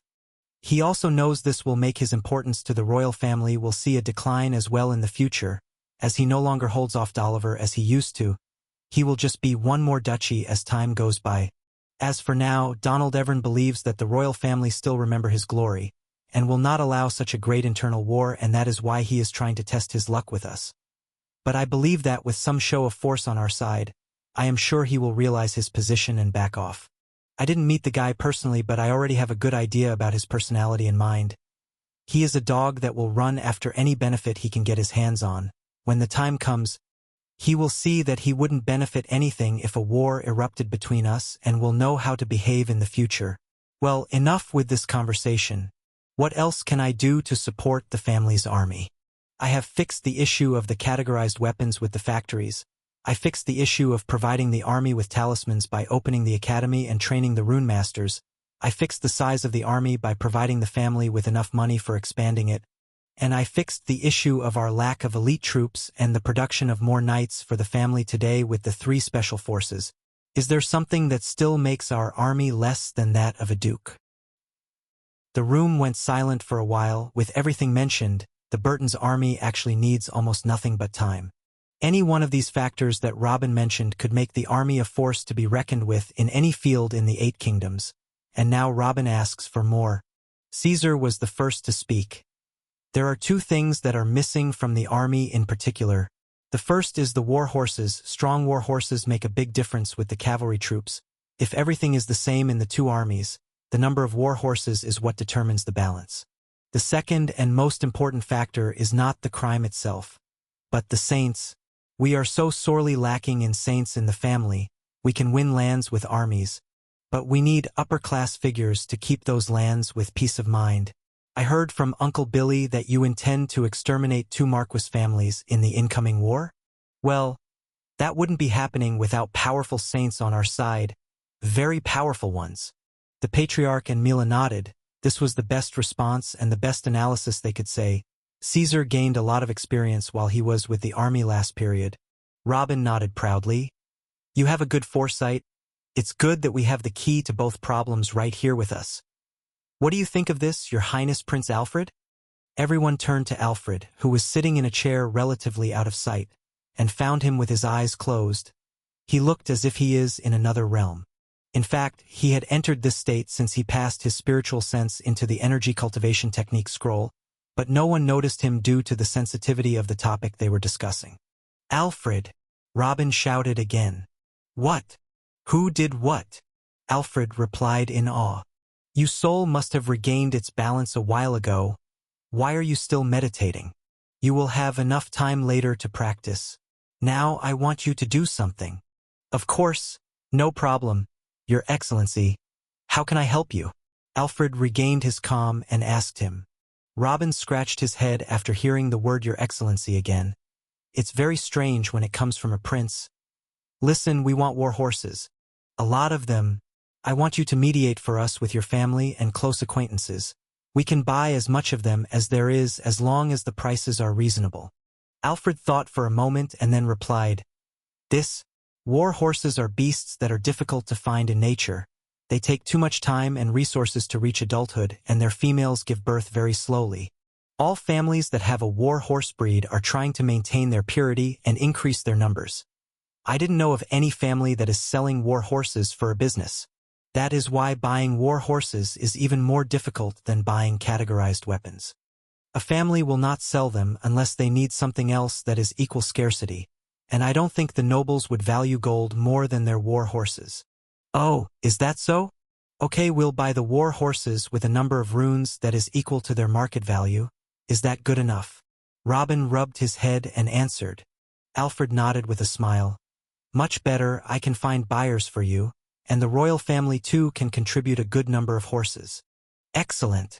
The Patriarch shouted. Most of their war horses were killed during the last wars, and most of what they have now has been captured from the Dolliver Wars, yet they only have a little less than 500 war horses. One more thing, Alfred, Robin added. When you get back to your family and talk to them about the horses, tell them that Robin wants to buy the heads of the Taui and Rufus, and the saints in their families that are above level 25. When you know the price, contact me. Alfred was shocked by Robin's words. Your Excellency, you want us to kill the saints of our kingdom? My Uncle Albert wouldn't agree, and certainly, my dad wouldn't agree either. A harsh smile appeared on Robin's face. Everything has a price. Deliver the message to them as it is to your uncle, and he will know what to do. Tell him to speak to me through a sound ring when he thinks of the price. Although the Patriarch had suspected that this would be what he would resort to since he heard about the attack on these 2 families, he nevertheless felt a shiver in his spine when he heard Robin say it. Billy. Robin turned to him. Ahem. What do you want? After you cross the border with General Edward and the Rune Masters and rest assured that everything is in place, I want you to gather all our knights that are at level 19 and 20 of the new lands, and our 3 saints as well. Bring them with you and come back to Jura. During the 4 coming years, the new lands will remain entirely under the Bradley family's administration. What? Why? The rebellion has been largely wiped out, but there are still outposts to deal with. Ask Caesar yourself. Every month he kills a few enemy knights in there. It wouldn't be wise to bring the centers of power and leave it to destiny. Billy objected. Just do it. I want you all to do something extremely important here in Jura. As for the new lands, I have no fear as long as General Edward is there and has the help of our new army. Just be sure to introduce our nobles there to General Edward and command them to obey him before you return. Billy didn't know what to say. Handing over lands this big entirely to the Bradley family doesn't make much sense. Mila happily spoke. Thank you for your trust, Robin. My Uncle Edward won't let you down. I know. Robin smiled and stood up. Everyone, I think everything is in place. For now at least, please do your assigned work, and I'll go back to my own. The few days after the meeting saw a lot of movement in Jura City and the surrounding lands, where the Patriarch began urgently summoning all of them between the 8th and 10th levels, and their age is less than 50 years, and whenever 100 of them arrived, they are sent to the warehouse that contains the Metal Oath Pyramid. There they are informed of everything they need to know, what they have to do and the benefits that they will get in and after their serves in the army.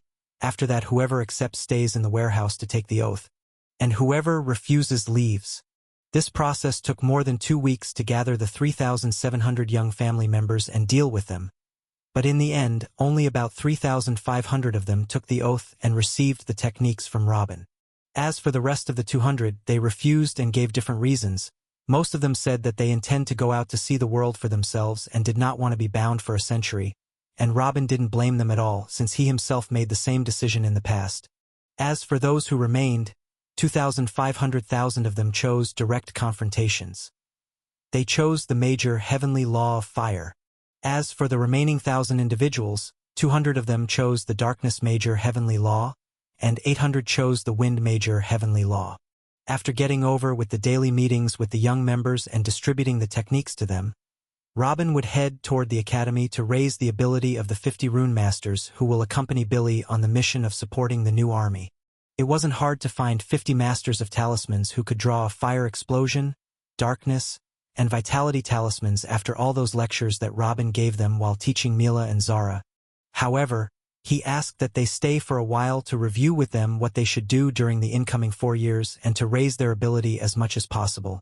And after 10 days of the meeting, they set out towards the new lands, accompanied by Billy and General Edward. And after this and that, Robin comes home every night and tries to find a way for Theo to communicate with his new 200 followers. The main idea has been in his head since Theo pointed it out that day. It's the transmission of information directly through the soul. Robin has already made great strides in this field, and now is the time for humans to be able to transfer information between their souls and ignore any middle route. After 2 weeks from the meeting, everything went back to normal. The elites of the Burtons went to the military barracks and closed their doors to try to understand the techniques they acquired. The rune masters left, and this gave Robin more time to study. After 2 more weeks, Robin, Sage Albert wants to speak with you. Mila knocked on the door and went straight into Robin's room with a sound ring in her palm. Robin quickly picked it up and passed in his energy. "Ha! You were too late, Your Highness. I thought you would never reply. Why did you wait almost a month for your reply?" A cold voice replied to him. "The methods to make the talismans of the fire explosion, darkness, and vitality, and the method to construct the furnaces you use to produce your categorized weapons." Robin's smile disappeared. Of course, he knew what Albert meant. "Don't you see that this is a bit too much, Your Highness? Do you think this is a joke? You don't know what situation you are putting me in. You want me to help you exterminate 2 families that have served the kingdom for thousands of years. Do you know how tough and hard a decision this is? And if the news leaks out and others know that we are involved in the matter, the reputation of the royal family will be greatly damaged and we will lose the loyalty of our subjects. I will not accept to negotiate the price in the slightest." Albert replied strictly. "You can decline the request if you think it is that horrible. I will not force you, you know." Robin replied after a few seconds. "Ahaha, all right, you win. How do I let this opportunity go to one of the Duke's families? Of course, I will help you, but at the price I mentioned." Albert laughed out loud after Robin replied. knowing that playing the victim wouldn't work. Robin rubbed his forehead for a few seconds. This was more than he thought. The way to make the furnaces is very complicated. Only I or my adopted daughter Zara can make it.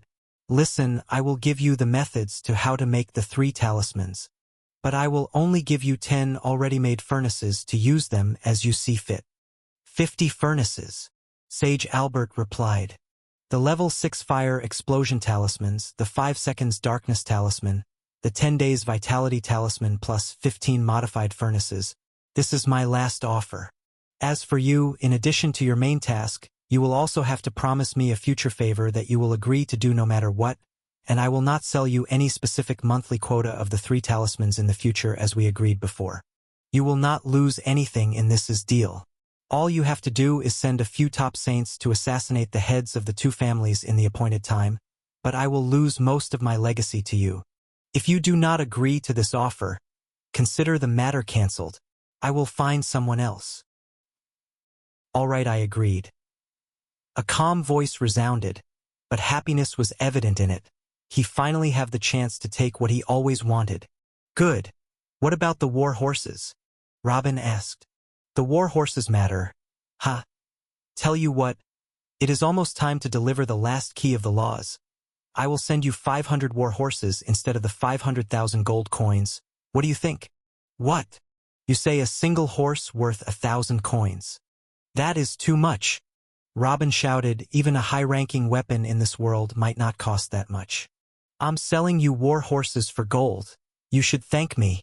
If you hadn't ruined the royal treasury recently, I wouldn't have offered you this in the first place. Robin was silent for a few seconds and then replied, All right, I agree, but I need at least 2,500 horses.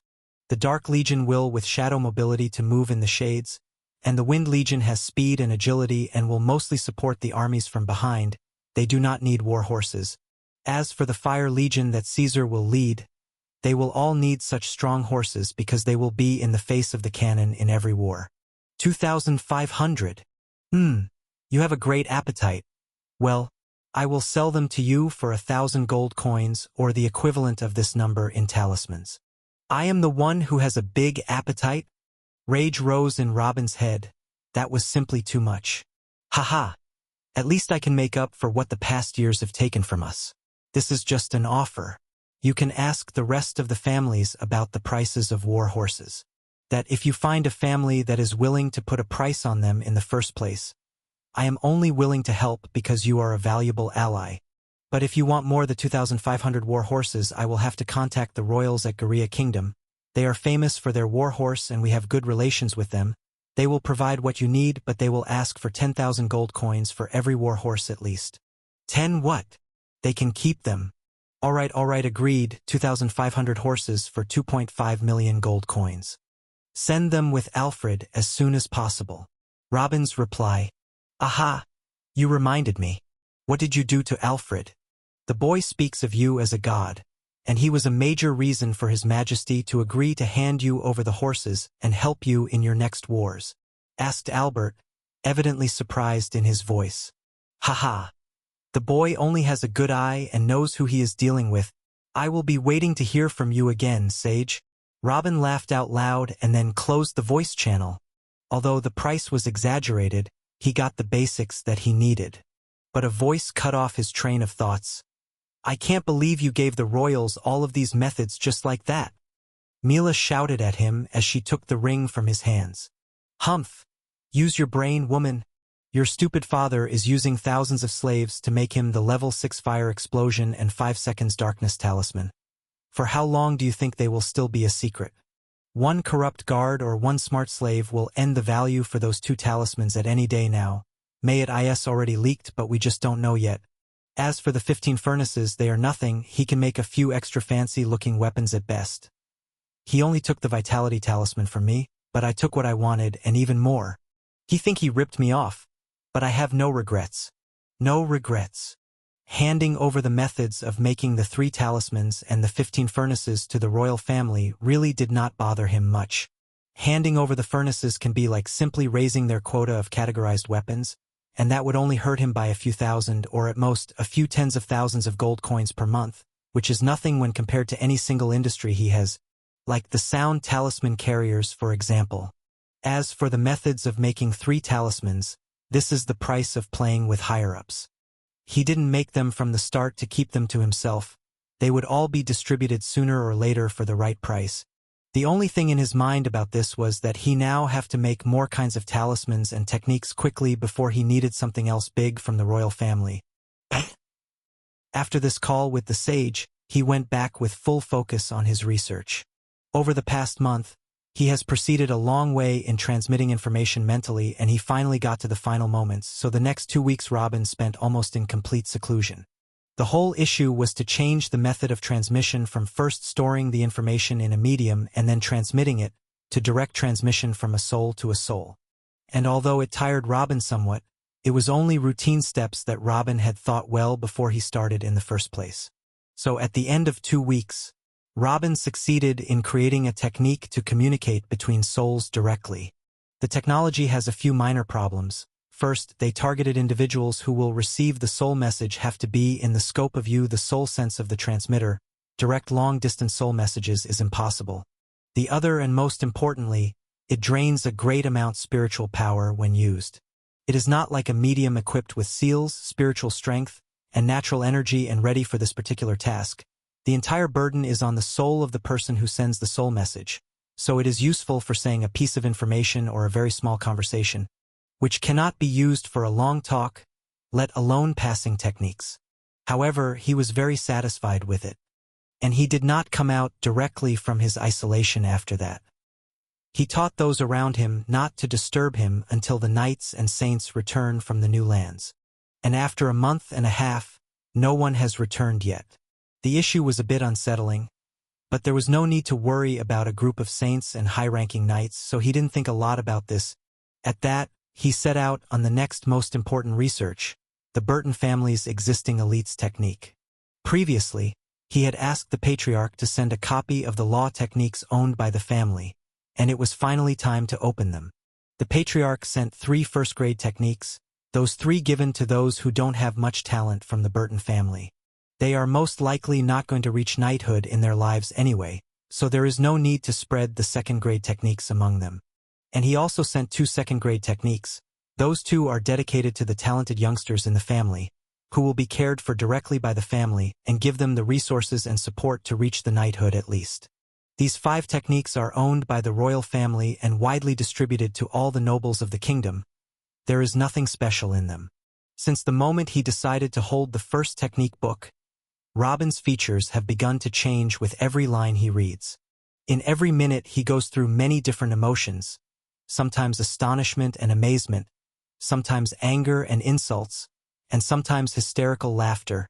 He had browsed through one of these techniques in the past before he left the family, and he saw it as an extremely valuable treasure, but now, it can only be described as a world-class chef that is asked to rate the taste of garbage.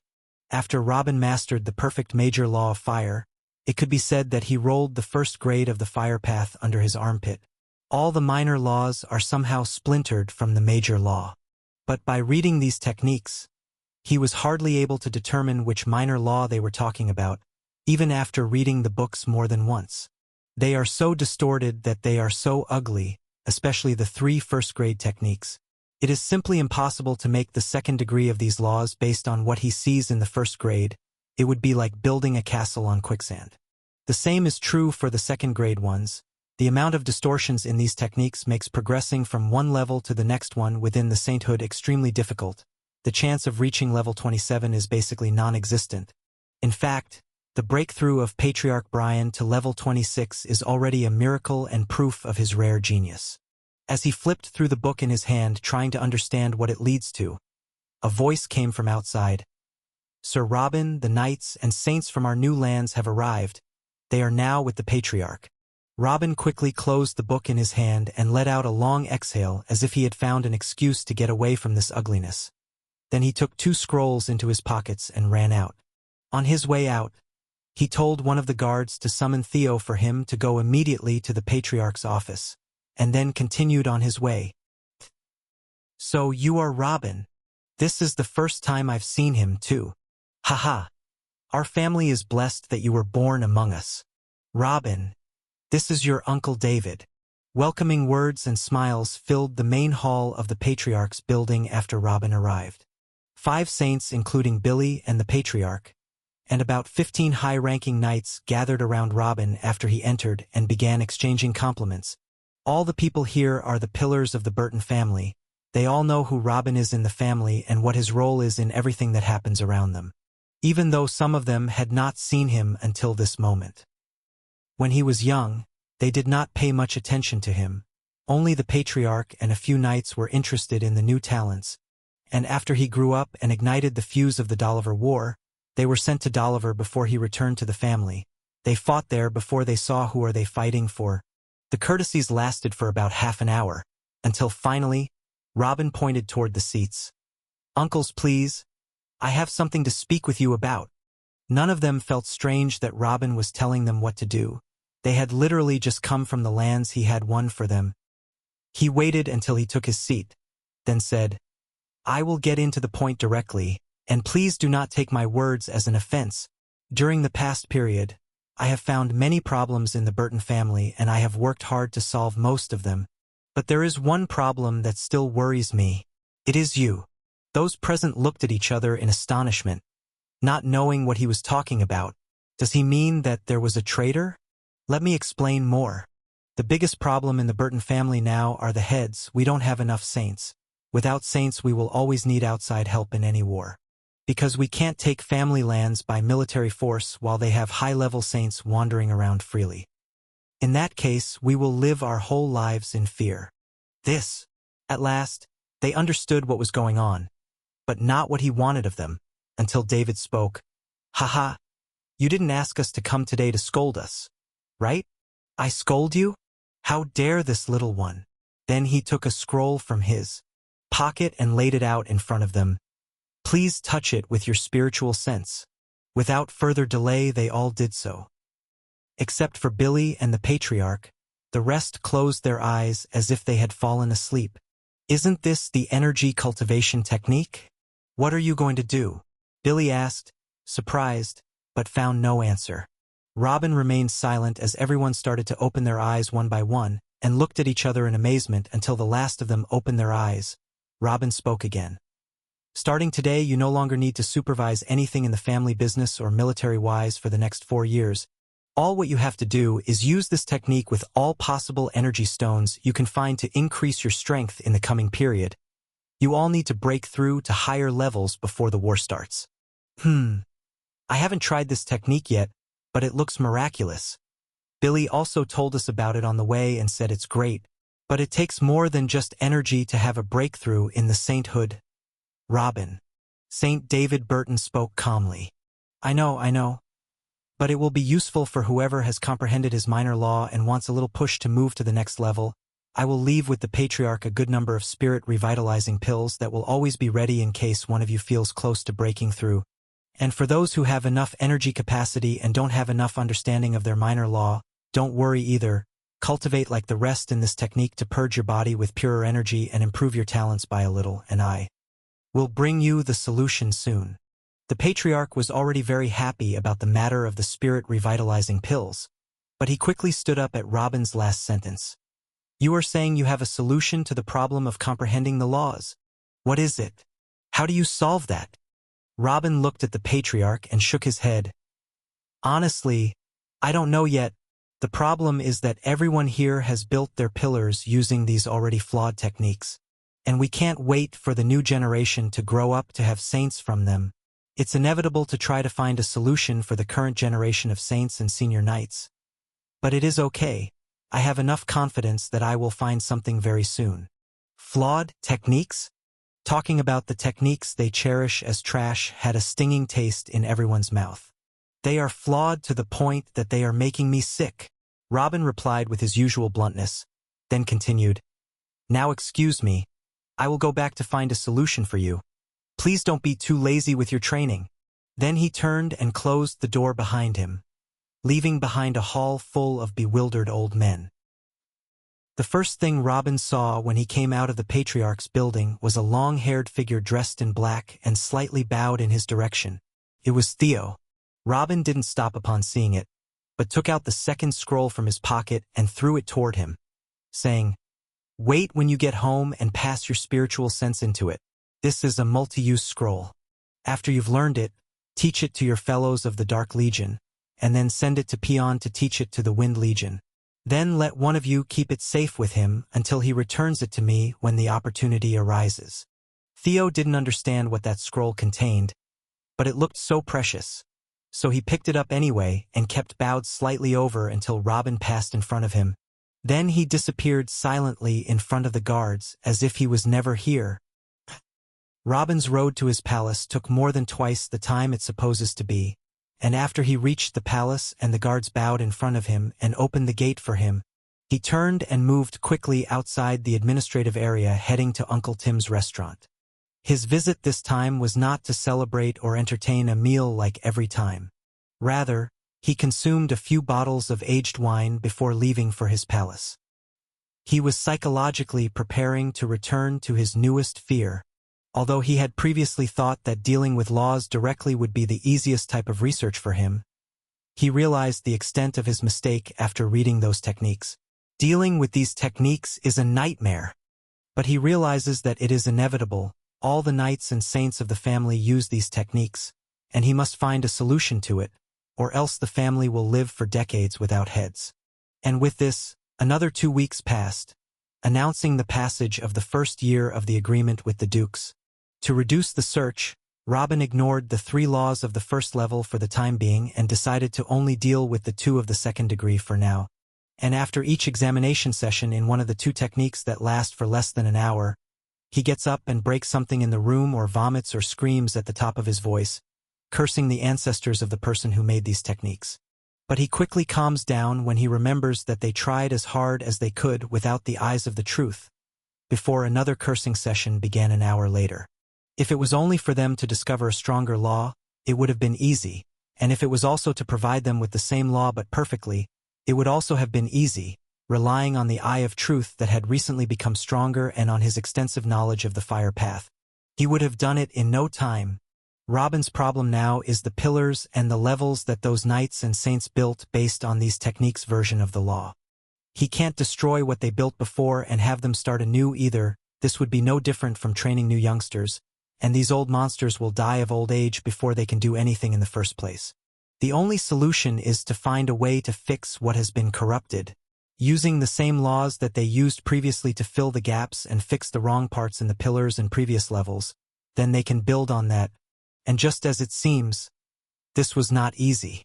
After a few days of reading and wringing his head, Robin came up with an idea of a technique that acts as a medium to reach the previous levels and pillars and modify parts of them. The technology is supposed to serve as a bridge to reach the energy foundations that have already been built and enable parts of it to be restructured. Its problem is that it will provide minor adjustments that are made with great difficulty, and these adjustments must be from the same law from which they were originally built. This is what Rubin currently aspires to at least. After he thought of a map to work on this technique, he immediately began his research. And over the course of 2 months, a miraculous new technique appeared in the world. Robin created the foundation modification technique. It can be used on all kinds of previous foundations no matter the laws it was built with. He put more effort and made it this way so it can be used to modify the 5 techniques in the Burton family. He made it with lazy thoughts that wouldn't have to fix every one of them by itself. But that's what made the technique even more valuable. Once someone wants to modify what they did previously, all they have to do is get this foundation modification technique plus better technique for the same law they were studying. Immediately after he finished it, he started at the part he liked, creating perfect techniques for the 5 minor heavenly laws. The first 3 of them were easy. In a matter of days Robin Anaged to create their first grade technique. As for the other 2, Robin has taken them all the way to the 2nd grade. This was the first time Robin had written the 2nd grade of a law, but the fact that he had the previous technique helped him find his way more easily, and also that they were just minor laws of the lowest kind. It didn't take him long. The old techniques were a mixture of different minor laws from different paths, but they were dominated by the character of one fire law by 70%, and this law is what Rubin focused on. Within only 1 month, the 5 laws were processed. The Patriarch Building Main Hall. After Robin finished writing the 5 minor law techniques and the foundation modification technique in multi-use scrolls, he went to the Patriarch and told him to summon all the saints and senior knights. Then he sat down with him to wait for them. Uncle Brian, did you prevent the residents of the Duchy of Evern from attending Jura Grand Auctions as we agreed? The Patriarch nodded. I announced it 2 months ago, and what we expected happened. They closed the borders with our new lands. They are now completely isolated there. Was there a reaction from the royal family?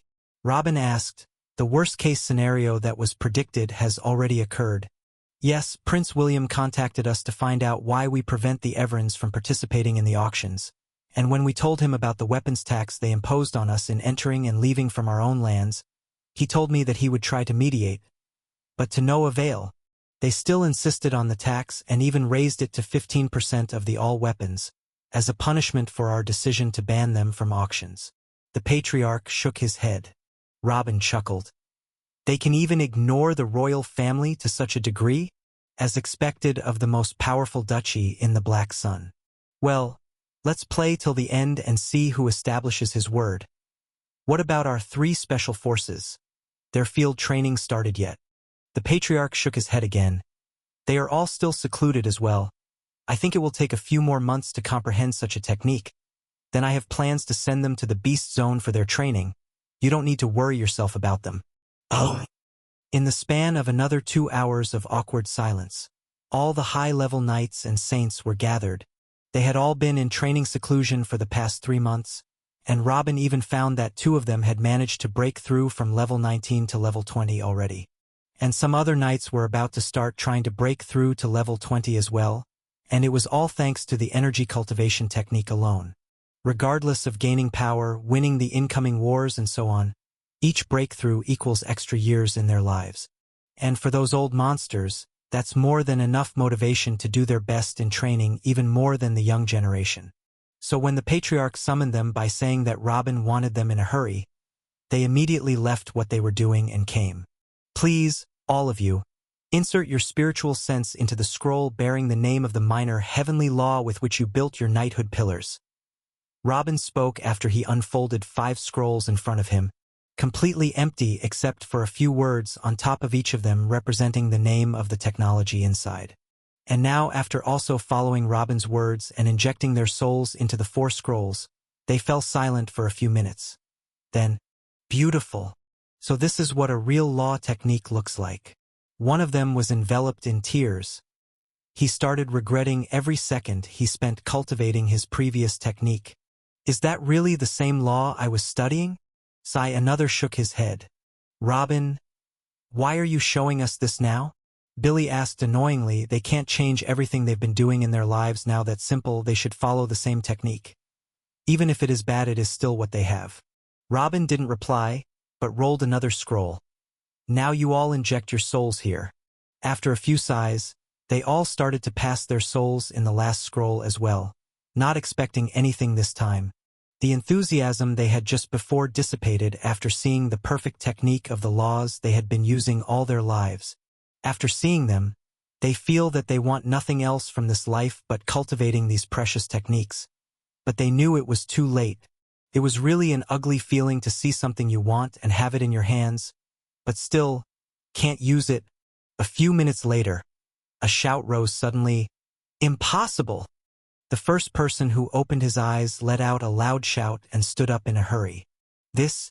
Is this even possible? Robin, what exactly is this technique? Robin waited until the last of them woke up and spoke. You must have understood parts of it by now, and it is exactly as you think it is. Use this technique as a medium to reconstruct all your pillars and levels using the law technique that you just took. Some fell into a long silence. Some started to mutter, Can we reconstruct everything we once knew? Robin shook his head. Not to that degree. This technique can be used to fix the issues in your previous solid cultivation, but it should be the same law. It's also a bit slow. I think it will take you a whole year to finish solving all your old issues, and then you can continue towards the higher levels using the perfect heavenly law techniques I gave you. Do you have any questions? When he found that his question was met with a long silence, Well, I guess there are no questions. Good luck. Then he turned and left quickly. Oh, Theo, what are you doing here? Immediately after Robin came out, he found Theo standing there waiting as last time, but the difference this time was that his bow was a complete one. His head was at the same level as his thighs. Theo raised his eyes toward Robin's. Thank you, father. A few words appeared in Robin's mind immediately. No sound, no feelings. Just words that appeared in his mind that were foreign to his usual thinking. But it was very clear that they came from Theo. He had learned the thoughts-conveying technique. Oh? Ha ha ha. Perfect. Looks like the technique works really nice. This is the first time I experience it. It can send the thoughts directly into another's mind and is then translated into an understandable language. I didn't hear a particular voice, but I knew that you were the one who was sending it. Good, very good. As expected of me, haha. Robin approached him and patted his shoulder. As for Theo, he took out a scroll of his clothes and passed it to Robin. This is the thoughts-conveying technique, father. It has been learned by both the Dark Legion and the Wind Legion as you commanded. Robin received the technique and started tossing it in the air, and seemed to be thinking of something. Was it too hard to learn? Theo shook his head. No, father. 10 days should be enough to master it.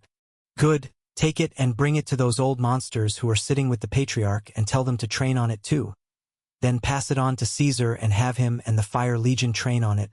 I think it will be useful to them one way or another after they all finish. Leave the scroll with Zara or Mila at the academy and have them distribute it among the rune masters too. Yes, Theo nodded and bowed again and started walking towards the Patriarch's building, while Robin headed for the academy. Another year passed quickly. Everything is suspiciously calm. Can only be described as the calm before the storm.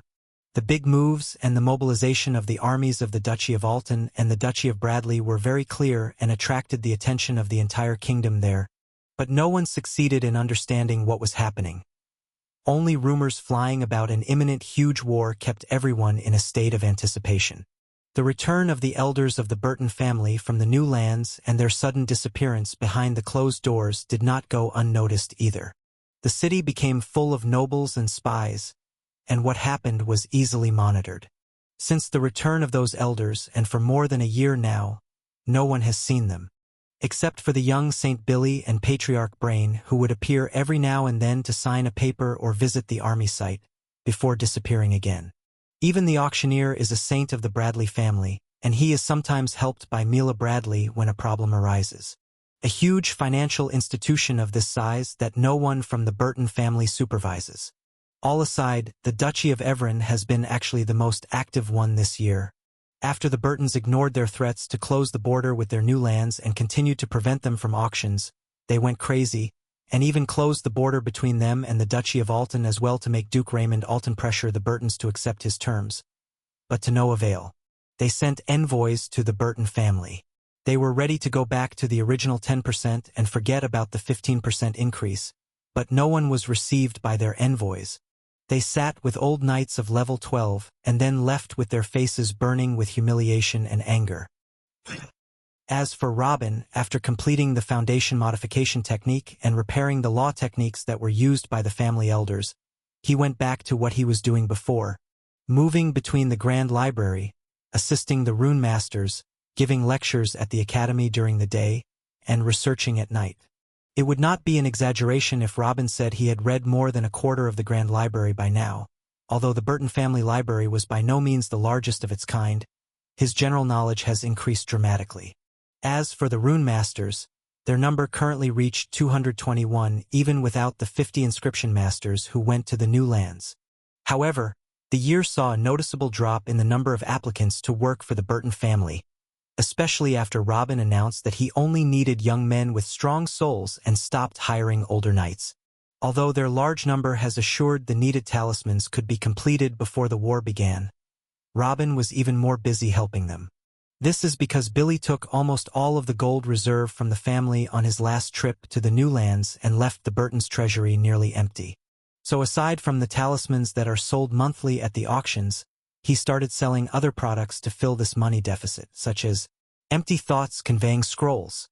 But these scrolls were further modified to emit a slight glow on a seal over them as long as their content was still intact, and if someone read it, the glow would be nullified and it would turn into a normal scroll. Messages between the high-class nobles and each other, and the transmission of important information and written contracts were always fraught with danger. And a scroll like this assures that the message had not been opened before, and that it really reached its destination would save them from journeys of their own to exchange any kind of written information. So Robin started selling this kind of empty scroll for 5,000 gold coins each. He also started selling the thoughts conveying technique itself within a single-use scroll at 30,000 gold per one. After it is transferred to the person's mind directly, he will not be able to teach it to anyone else easily, unless he is a researcher himself and can rewrite everything from the beginning and teach it to whomever he wants. Even if this happened, it will take years, and Robin will have achieved the desired profit from it by then and found something else to sell. This technique was a miracle for this world, and its deserved price is much higher than this, but because he sold it at this price for one person, the royal family alone bought 30 scrolls for nearly 1,000,000 gold coins to give them to their high-ranking princes and elders. Profits from these two products in addition to a marked increase in sales of the one-slot oath tablets. The family treasury was finally revived, even after paying the royal family 2,000,000 gold coins for the war horses. As for at night, he would return to his research, specifically research on the major heavenly law of life. But even after full research and after the development of his eyes, he couldn't fully reveal it for a year now. He expected to find difficulties on his way towards one of the most difficult master laws, but this simply went beyond his guesswork. Life is not something like fire that can be seen or like darkness that can be specified. It is something that exists in all beings without a doubt, but you cannot point at it and say that this is the law of life. Humans, plants, and animals are alive. But what makes them alive? What makes them lose this quality later? Was it the heartbeat? Mental activity? The soul? During the year, Robin tried to go out on his own for a few weeks at once when he felt he was about to make a big breakthrough. But in the end, nothing happened. He actually grabbed a few keys to the law after all these attempts, but every time he tried to go after one of them, he would find the path blocked. According to his current estimation, he needs at least 10 additional years to complete the first-grade technique of this stubborn law. But today, while he was alone trying to find solutions to the law as usual, a bright light shone in the room. Strands of light began emerging from Robin's head and forming in front of him 2 meters away in a human form. Everything took less than a second. Finally, the humanoid figure opened his eyes and grinned. "Hello, boy. The all-seeing God?" Robin quickly stood up when he saw the humanoid light in front of him, and then began to look around him, narrowing his eyes trying to see if something changed, until he saw a fly buzzing freely. He returned to look at the humanoid light in front of him. Why didn't the law of time stop with this visit too? The all-seeing God figure started chuckling. "Ha ha ha. Do you know how many thousand years of cultivation effort has that little bit of time-stopping act took from me? I did it back then because that law of death has already started Ida effect on you, and I wanted to extend your life till I decide what to do with you. Do you think I would do it every time as a kind of show?" "Really? Oh, by the way, you are welcome in my humble place. What can I do for you?" Robin replied at a slow pace, his eyes not moving from the humanoid light even for a moment. "Would you stop using the eye of truth on me? You will only tire yourself out for nothing. You still have many years of practice before you can see through something of this level." The Hulk shook his head with a smile. Then he continued, "It has been a few years. Why didn't you try to communicate with me all this time? Since I told you to contact me when you needed me that day, I expected you to ask me about something every 2 or 3 days. Robin returned to his seat and closed his eyes. Trying to discover the truth of that light exhausted him so much, and he did not understand anything. While he was in this state, he replied, "If I try to rely on you for everything, how can I develop myself? Also, I was afraid to ask you about anything. I didn't want the course of my world's development to change. In the end, I am the one responsible for the direction the world is taking, not you." The all-seeing God figure nodded. "Good answer, but not a complete one. Indeed, the holder of the law of truth is responsible for the direction his world takes, but you are not like most of them." Robin opened his eyes. "What do you mean? There are people like us on all the planets, right?" The all-seeing God figure shook his head. "Not exactly. The law of truth cannot be written in a technique form and passed on. You cannot forcibly open someone's eyes to the truth. This is something that cannot be bought. One must figure it out himself. The best you can do is conveying everything you know to your chosen successor and spent enough time and resources on him, and pray that the truth will choose him in the end. There are also who discover the path of the truth when they are old men at the top of their planets in terms of strength and cultivation level, and they take advantage of it as a side plaything, but they never really master it. The most discoverers of the truth in the universe are of this type. If you were one of those too, I would not have come to visit you. Those who discover the truth all on their own and then build their training systems using it, in your case, building the knighthood pillars, those are the true inheritors of the truth. Like me and like you. Those like us are extremely rare even among the countless plants, little brother. So don't bound yourself too much with this planet and think you are serving it. It should be the other way around. This nascent planet does not deserve you. Oh, it's good to know how cool I am. Sorry for asking. But you are not here just to cheer me up, right? I see that you are researching the law of life. If you tried to research it alone, it will ask you for thousands of years, and there is a big chance that you might never reach it. The best solution is to find a key to the law of death first and use it to define the life law technique using it. There is no definition of the term life without death. Finding a key to the law of death will take a great deal of time and effort from you. You might waste a few centuries chasing after it, but at least it is your best option. If I were you, I would have found another goal and left these two laws for now. Do not waste your life on them while you have more accessible areas to look at. The clairvoyant god examined the stack of books in front of Robin. Oh, I really thought about this a few times, but I was trying to avoid the major death law. I didn't want to think about that horrible feeling again. Wait, did you just change the subject again? You're starting to worry me. What do you want? Robin furrowed his eyebrows. Your body is too weak for a night. Your stored energy and the amount of energy you can use pet attack is very little as well. Your tender bone hasn't known many battles since the last time I saw you. What are you thinking? I know you are following the path of truth and you think the direction of the world is depending on you. But this is miserable. You still need to get more fighting opportunities to strengthen yourself and expand your horizons. If you keep yourself between the walls looking at this pattern and writing that technique, you will not live long. You should not rely on others to protect you. You have to be strong yourself. You will never know from which side betrayal will come to bite you, nor who is your next enemy. Advised the all-seeing God as he walked back and forth. Well, this is officially getting annoying. What are you doing here? Speak directly or get out. Robin stood up and spoke. Eyebrows frowned. Hey, I want you to help me with something. The all-seeing God sighed and replied. Clearly the words were heavy on him. Me?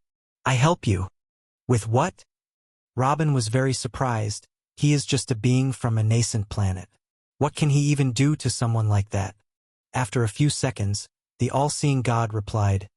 In the last few tens of years, one of my enemies was making suspicious moves and gathering armies in one of his young planets. When I did my investigations, I knew that he intended to attack another young planet called Nahari. The first energy cultivation system age there is about 400,000 years. There is not much left before it becomes a middle-age planet. The most prominent feature of this planet is the presence of strange high-density and purity energy stones that can form an energy link between themselves. Those particular stones if they fall into the hands of that person's followers. Let's say that the long enmity between us will come to an end. If he's mobilizing his forces to attack that planet, why don't you do the same? Didn't you say you are a ruler of a few planets too? Robin replied. All the planets under my control are medium-aged and their inhabitants are strong. Planet Nahari will resist opening space channels with one of my planets. To enter a planet, the place you came from must be within the range of young planets as well, and that ranges from 0 to 500,000 years only. How the hell is a 500,000-year-old planet can be called young? How can mine be in the same category? Robin shouted. It's young enough. The speed of advancement of the planets in the first 500,000 years is not the same. Do you think all the planets have monsters like you? Here in a 60,000-aged plane, you have already discovered the first stage of a few major laws. Many of the plants that have a cultivation history of 300,000 haven't got to that point yet. Tell me which planet is more wronged here. So what would you do if you knew that the middle age group of the planets ranges from 500,000 to 100 million of years of cultivation history? In any case, the planets have their own weak consciousness and will not allow beings from planets much older than them to enter and destroy their creatures. That enemy of mine, unfortunately, has planets in the young age group that Nahari is in, but I don't. Robin chuckled. It looks like your opponent is a step ahead of you. He is just a lazy evildoer who destroys the young planets before they are fully grown, the all-seeing god shouted. He is taking advantage of the fact that the inhabitants of young planets can enter the older planets, and he mentally communicates with beings from the younger planets, as I am with you now, and give a faction of them information, cultivation advice, and even techniques over thousands of years to become stronger and unite their planet under his service. Then he opens gates for them to other young plants to massacre the locals and plunder its resources and leave it in ruins. Then his followers send what they looted to under his feet on a golden plate. Those who manipulate to destroy the young planets in this way are trash with no honor. But honestly it is still a clever move if you take out the morality of it. Since the inhabitants of the younger planets can go to the older ones, he can run a few planets as his war dogs while giving them a bone every once in a while. With this kind of farms in the younger, weaker plants, why would he bother with the stronger ones? Robin nodded, then asked, So, what do you want from me? You didn't come here because I'm from a young plant and can go to Nahari, right? You don't expect me to take my family's army and go fight that rival of yours and take the planet before him, right? You just said that the planet Nahari is about 10 times the age of my planet and its inhabitants don't even need to absorb energy. How strong an army needs to be to take down such a planet. I'm here still struggling in the war against a local fart named Taui.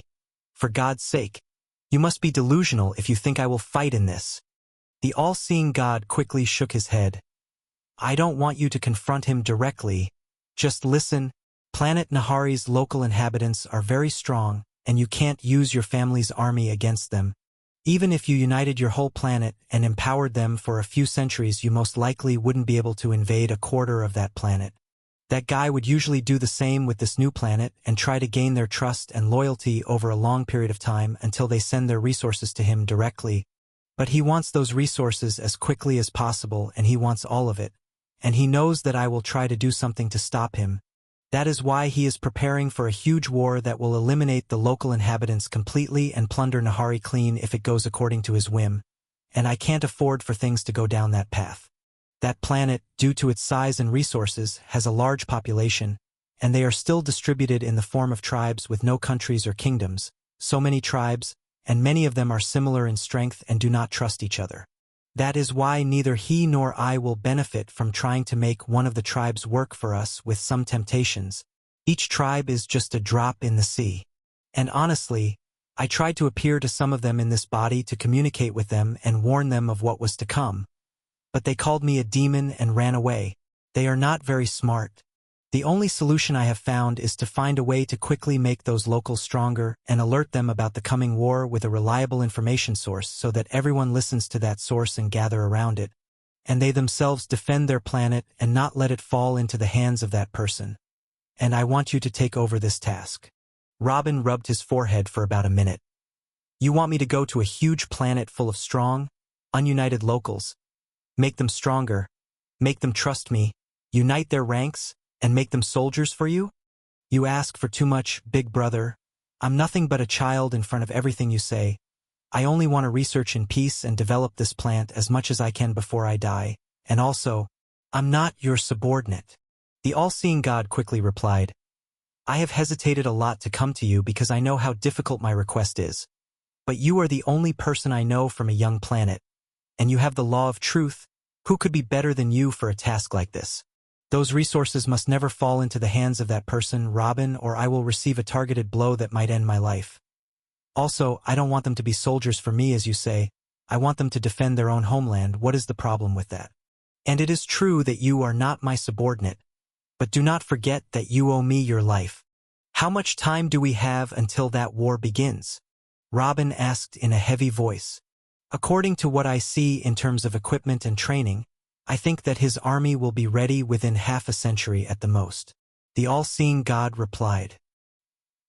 Robin fell silent for a second, then asked again, "How many men can I bring with me in this mission?" The all-seeing god shook his head. "Your planet is too young and doesn't have energy stones strong enough to send many individuals through a space gate.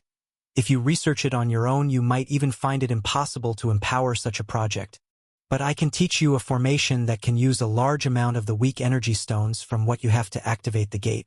But it can only send one person at a time. So I need to go alone for a mission for 50 years, to strengthen and unite a planet with such specifications. A planet in which the inhabitants themselves have not been able to make a single kingdom for 400,000 years. You ask for too much. I feel the thrill of victory every time I remember that I got my own Uncle Brain to listen to me. And you want me to sigh?" Robin muttered with a low voice. The all-seeing god nodded. He knew how heavy this request was from the beginning. "If this matter wasn't so important, I wouldn't have asked you to engage in it. When you finish the mission, the debt you owe me will be erased, whether you succeed or fail, on the condition that you do your best." Robin was silent for a few minutes, then nodded. "I have a few important battles in the incoming few years. After I finish them and make sure my family is safe and is taking a good path towards the future, I will contact you to make the formation of yours and send me there. But I can't promise you anything about the results. I will only do the possible for me and nothing more." "Ha ha ha, that is all that I wanted to hear. But don't be too late, your mission will take a long time there and every day counts. I will go back to where I came from now. Every second my consciousness spends here drains a lot of me. But don't hesitate to ask me if you find your way blocked by law or technique. See you later, kid." The all-seeing god faded away with the last word, leaving Robin standing alone in the middle of his room. His mind weighed down as if the sky itself had descended upon his shoulders. His preparation for his force in this world, his family, the bloody wars he had been waiting for and preparing for years, his problems with this duke and that marquis, his mind games with the royal family have all lost their luster. But after a few minutes, he shook his head energetically and slapped his face, then returned to his seat and began to flip through the books he had written on the law of life. Step at a time. Worrying too much about tomorrow would not help today.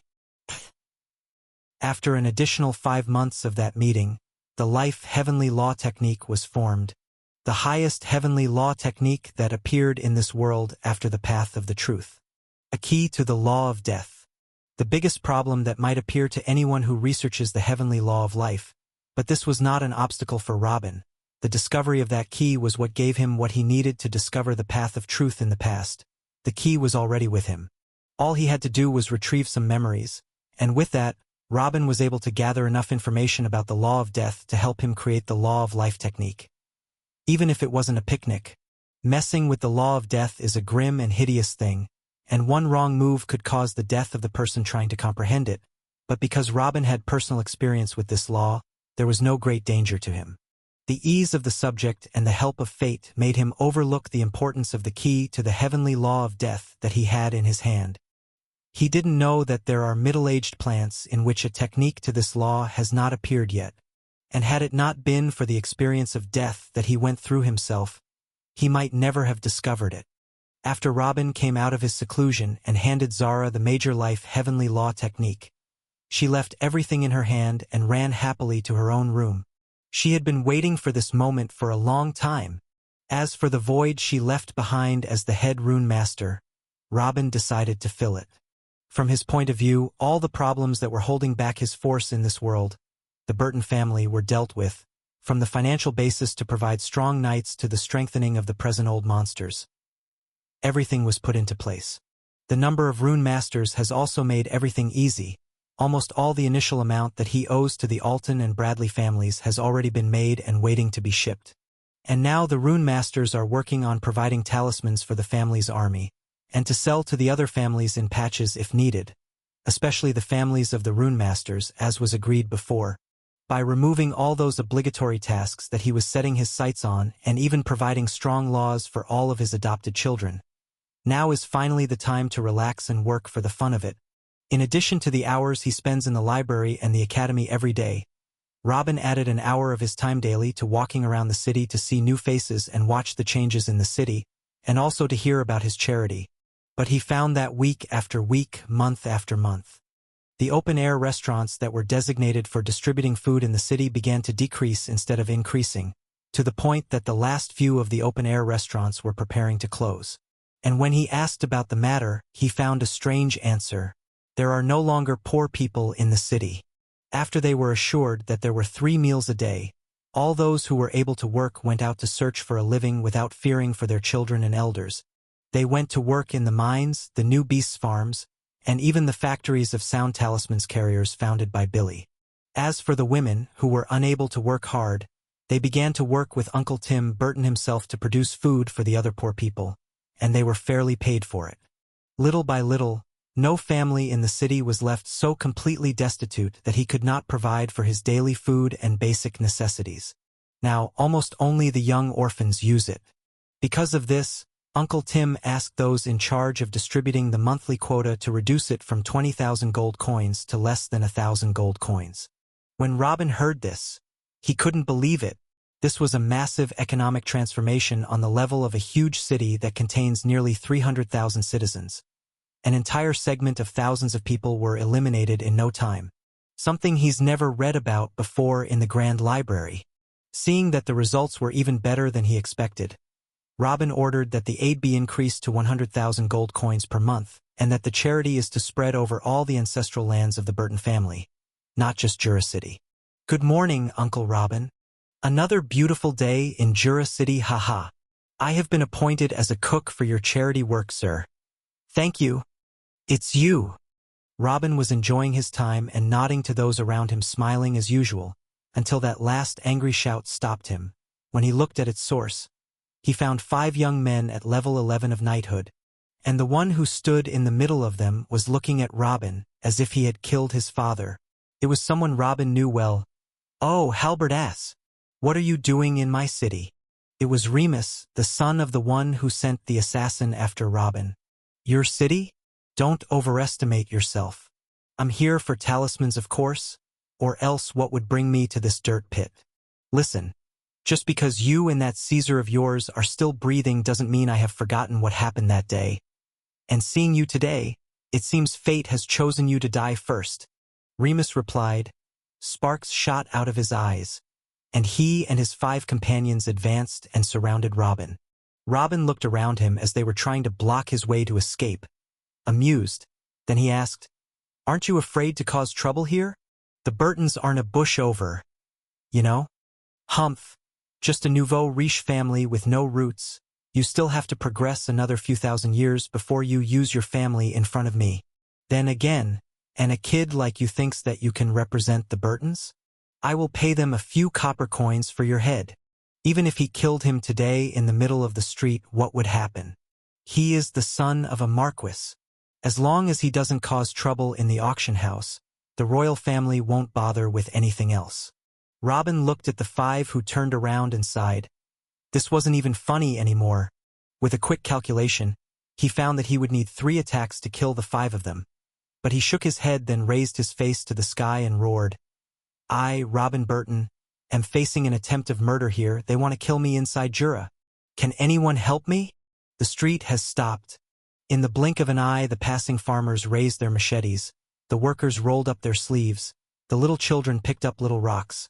A few passing individuals in the energy foundation levels took up attack poses and jumped toward the person closest to them. You have to kill me first. None of you will touch him. Get away from my uncle, you bastards. The 5 were astonished by what was happening around them. They could kill every one of those peasants with 1 hit, and they know it, but they still attacked. Even if they encountered a situation like this themselves in their city and some thugs tried to attack them, no one in the streets would come to their aid, except perhaps someone much stronger than those who attacked them, and he would help to get a reward. But what they are seeing now, you 4 get those bastards away from me. I'll take care of this kid myself. Remus gestured to his friends and began pushing all the comers back and fighting the cultivators of the Energy Foundation in order to make a circle around Robin and Remus, who smiled at Robin aggressively. Who is going to save you now? Sparks began to explode around his hand as he jumped up and aimed a blow at Robin's neck, only to find himself nailed into his place after only 2 steps. An enormous pressure force poured over his head, the strength of someone even stronger than his 29th level Saint Father. Horror possessed him for a moment after he felt this force, but its owner of this pressure force did not appear. He only kept him fixed in place. This pressure remained for a few seconds and did not dissipate until another person suddenly appeared behind Remus and grabbed his neck from behind and kicked him behind his knee, making him kneel, and with the other hand he lit a white flame next to Remus' face as a threat to him not to move. Robin smiled when he saw the man. He was a level 11 Night Fire Legion officer, who was on a patrol around the city. When he heard a noise he came running with those who were with him, then spoke to Robin. "What do you want me to do with him, Your Excellency?" Prince Alfred was visiting the Fire Legion consistently since it was established, and they heard him call Robin Your Excellency all the time and decided to do the same. If a prince is respecting their own uncle to such a degree, how can they call him with any less in front of strangers? "You! Keep your hand away from Brother Remus!" One of the four shouted and was about to move with the rest to save their brother. But a few more knights of the Fire Legion came and quickly did them like their brother. Shall we forgive them? No, I'm not that generous. Shall I kill them? No, that time for that hasn't come yet. Listen, burn their clothes and hang them naked upside down at the city's main gate, and tell Caesar to come and put another halberd in this guy's ass. But tell him to do it gently and slowly this time. Consider it done, Your Excellency. A cruel smile appeared on the knight's face. Little Remus and his companions were left hanging upside down at the main gate of Jura for 2 whole days before Marquis Rufus personally came to take him away, and even Galen Bradley intervened to prevent further problems. But when the Marquis arrived at Jura, he became extremely angry when he saw the halberd in his son's ass from a mile away and attacked the city guards in a fit of rage and killed quite a few. He knew how huge was the blow to his son's personality and future after what happened in that arena with Caesar, and he already started to groom other successors since then just in case. But an even more humiliation befall his head now. With one look at this sight he knew his son was a lost cause. After he took his son and left, the Burtons sent out a formal announcement that this isn't the first time the Marquis and his son tried to kill one of their own, and that they had enough and won't stay silent anymore in front of this injustice. With this, and due to the attempted murder of Robin Burton and the attack on the Jura city guards, the Marquis family was prevented from attending any future auctions in a public humiliating manner. The escalations also included the Marquis closing his borders with the Duchy of Alton, in protest of being prevented from participating in the Talisman monthly auctions, which should be a right for everyone in the kingdom. The kingdom was on a hot plate. There were those who say that the Burtons are missing using the fact that the auction is in these lands, and those who backed the Burtons to get closer to them. All of this was happening, while Robin was laughing at his palace. He was thinking about how to explain things to the public when the war starts, and some may think he is making flimsy excuses to spread the family lands. But they came in time and give him every possible reason he needed on a plate of gold. He also ordered to direct more provocations towards them for the coming period, and to attempt to bring Marquis Taui in as well and agitate their ugly bast a little. There are still years before the 5 years period ends. But for those in power, the war has already begun. And at that, another year passed. Nothing new appeared on the external level except for the escalation of tension with the Duchy of Evern from the south, with verbal and political confronts with Marquis Rufus, as well as small skirmishes on the border with Marquis Taui that he always tries to end peacefully. The Burton family's army in Jura City has already reached 170,000 soldiers and increasing by the day. Their training has reached an advanced stage. All they need is some good armaments. Even with the absence of the high-level figures of the family, General Edward has left a few of his trusted aides to train the army at Jura before he is gone. The repeated breakthrough into the 3 special legions also progresses astoundingly. During such a short period of time, the Burton family has gained a number of knights they never dreamed of in their history. Senior knights and saints, their progress was noticeably slow compared to the rest of the branches, but they were still making progress. Especially the young Billy who entered level 22 months ago and started making serious progress towards the next level. As for Robin, seeing the relatively peaceful situation, he returned to what he loves most, adding more achievements to his name. During this year, he created a few runes to raise the efficiency of a few new pills, especially in the branch of increasing the body's affinity towards a certain element, which became very popular. He also created a wind talisman that enables its owner to double his speed for 10 seconds. He made 3 versions of the wind talisman, the first for use by those in the Energy Foundation, the second is for the knights, and the third for the saints, and all of them gained instant popularity and were sold at astonishing prices. He also raised the power of the Darkness Talisman and made it 3 versions just like the winds, so that the third version could even deceive the spiritual sense of saints for 5 seconds. The first version of the Wind and Dark Talismans was already taught to the Rune Masters and began to be mass-produced. The second version of it could only be made by Mila and a selected elite of the Talisman's masters. As for the third version, it remained exclusive to Robin. He only makes them for the purpose of selling them in auctions for tens of thousands of gold coins per one. And most importantly, the Soul Imprint card was made. Robin has often found that buying a pair of sound rings and distributing them to 2 individuals before parting is not practical. So what if the number of uses expires when they are thousands of miles apart? Then one of them has to travel all the way to another and give him another sound ring before departing again. That not even mentioning that the important nobles now have strong men who specialize in carrying boxes full of rings behind them wherever they go. Someone like the Patriarch has 27 rings so far that he must carry wherever he goes. One talisman enables you to communicate with everyone you know, and even when the number of uses expires and you buy another one, you can still make your calls and your contacts can still reach you easily. That was Robin's goal. A few months later, he came up with the idea of a Soul Imprint card. Just a rectangular metal card, 1 finger long and 3 fingers wide.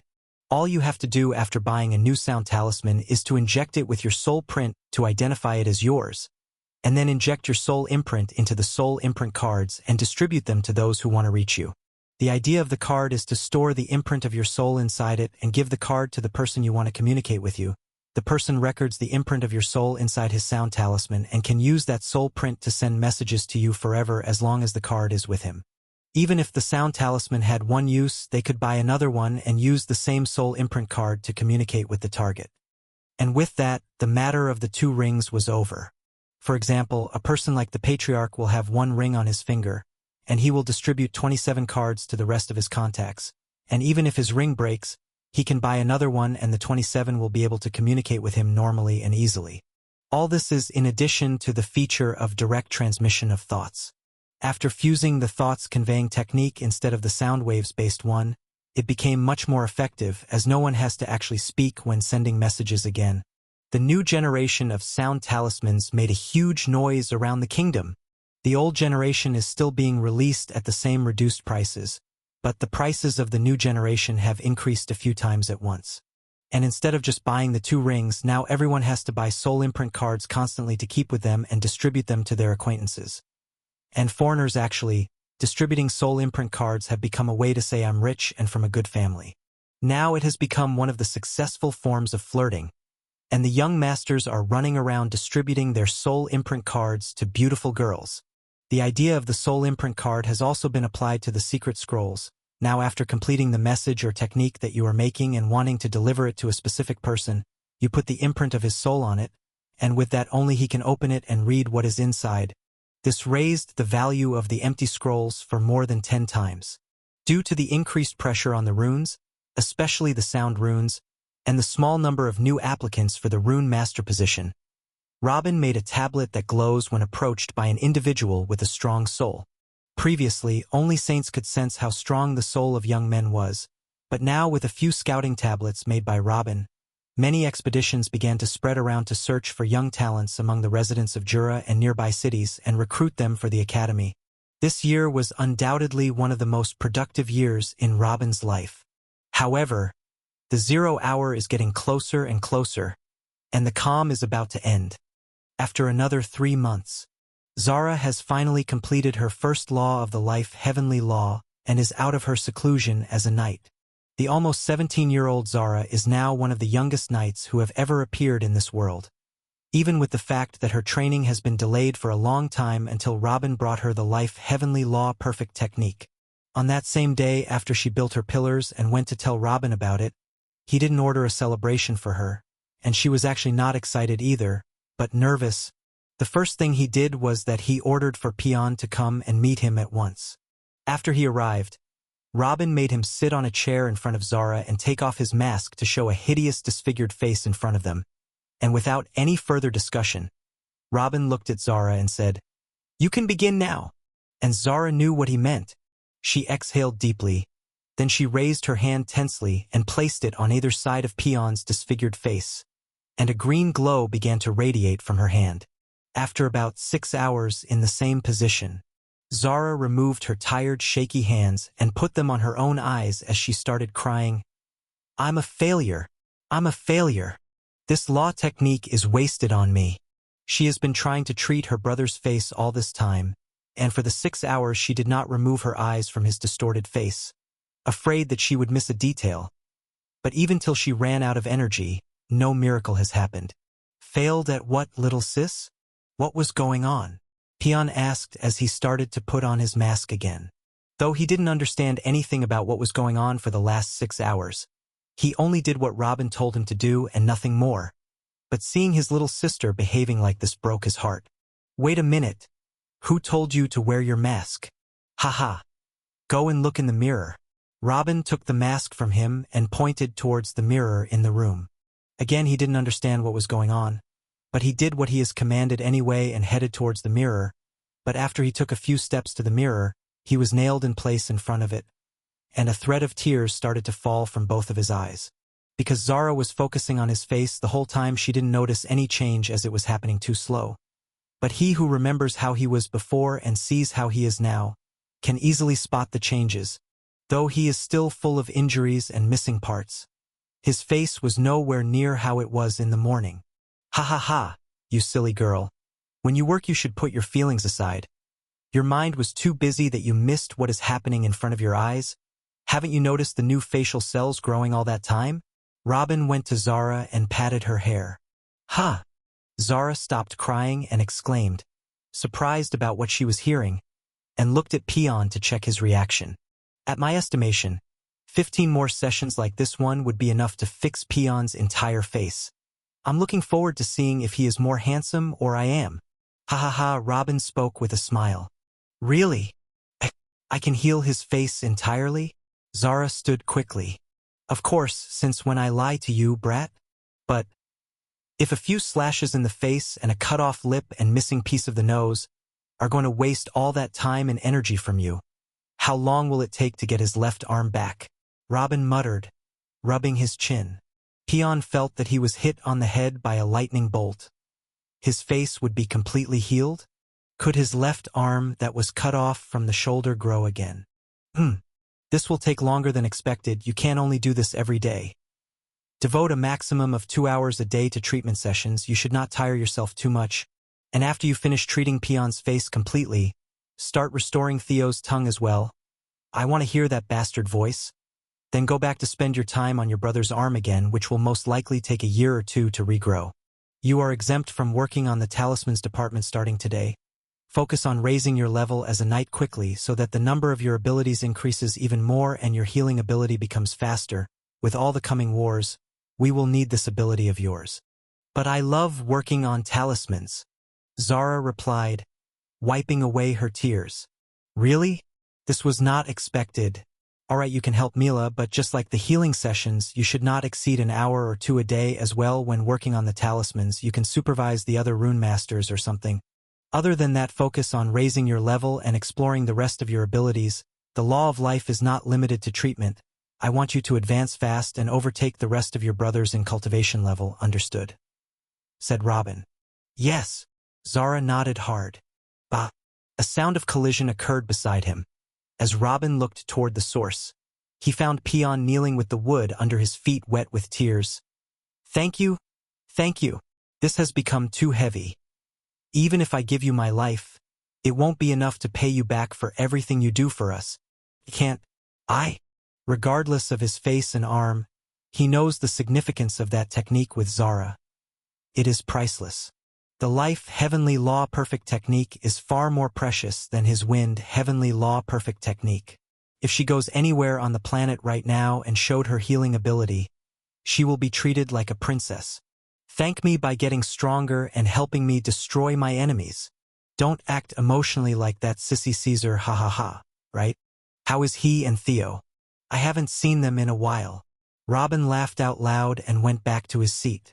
Peon held back tears and answered, Theo is extremely happy with the thoughts conveying technique and just as grateful to you as I am, and I am sure he will be above the heavens when he hears about healing his tongue. But Caesar, honestly, I think he is a little depressed lately. HM? Why? Robin furrowed his eyebrows. The little guy knows how to be depressed? Peon hesitated a bit and then continued. He says there are 2,500 copies of him now and that he is no longer special. I heard him once after he got drunk in a brothel. He said that now he can be easily replaced and that protecting you is no longer his mission as before. If I'm now wrong, he is thinking about going out adventuring after the incoming wars are over. Sigh, that boy is very sensitive, but it is good that you told me. I will put this in mind. Well, enough for today. Take your sister and leave my palace. For now, let me go back to what I was doing. Peon chuckled, then took his sister's hand and bowed. Then both left the palace cheerfully, leaving Robin in his thoughts, rubbing his head even after an hour.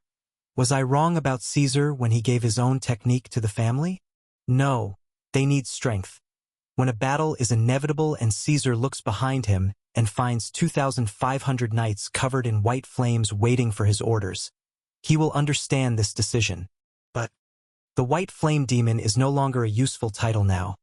The name of Caesar, who shook the kingdom more than once in the coming years, will become normal when the Fire Legion shows its clutches, and whoever is accustomed to excellence will not be satisfied with anything less.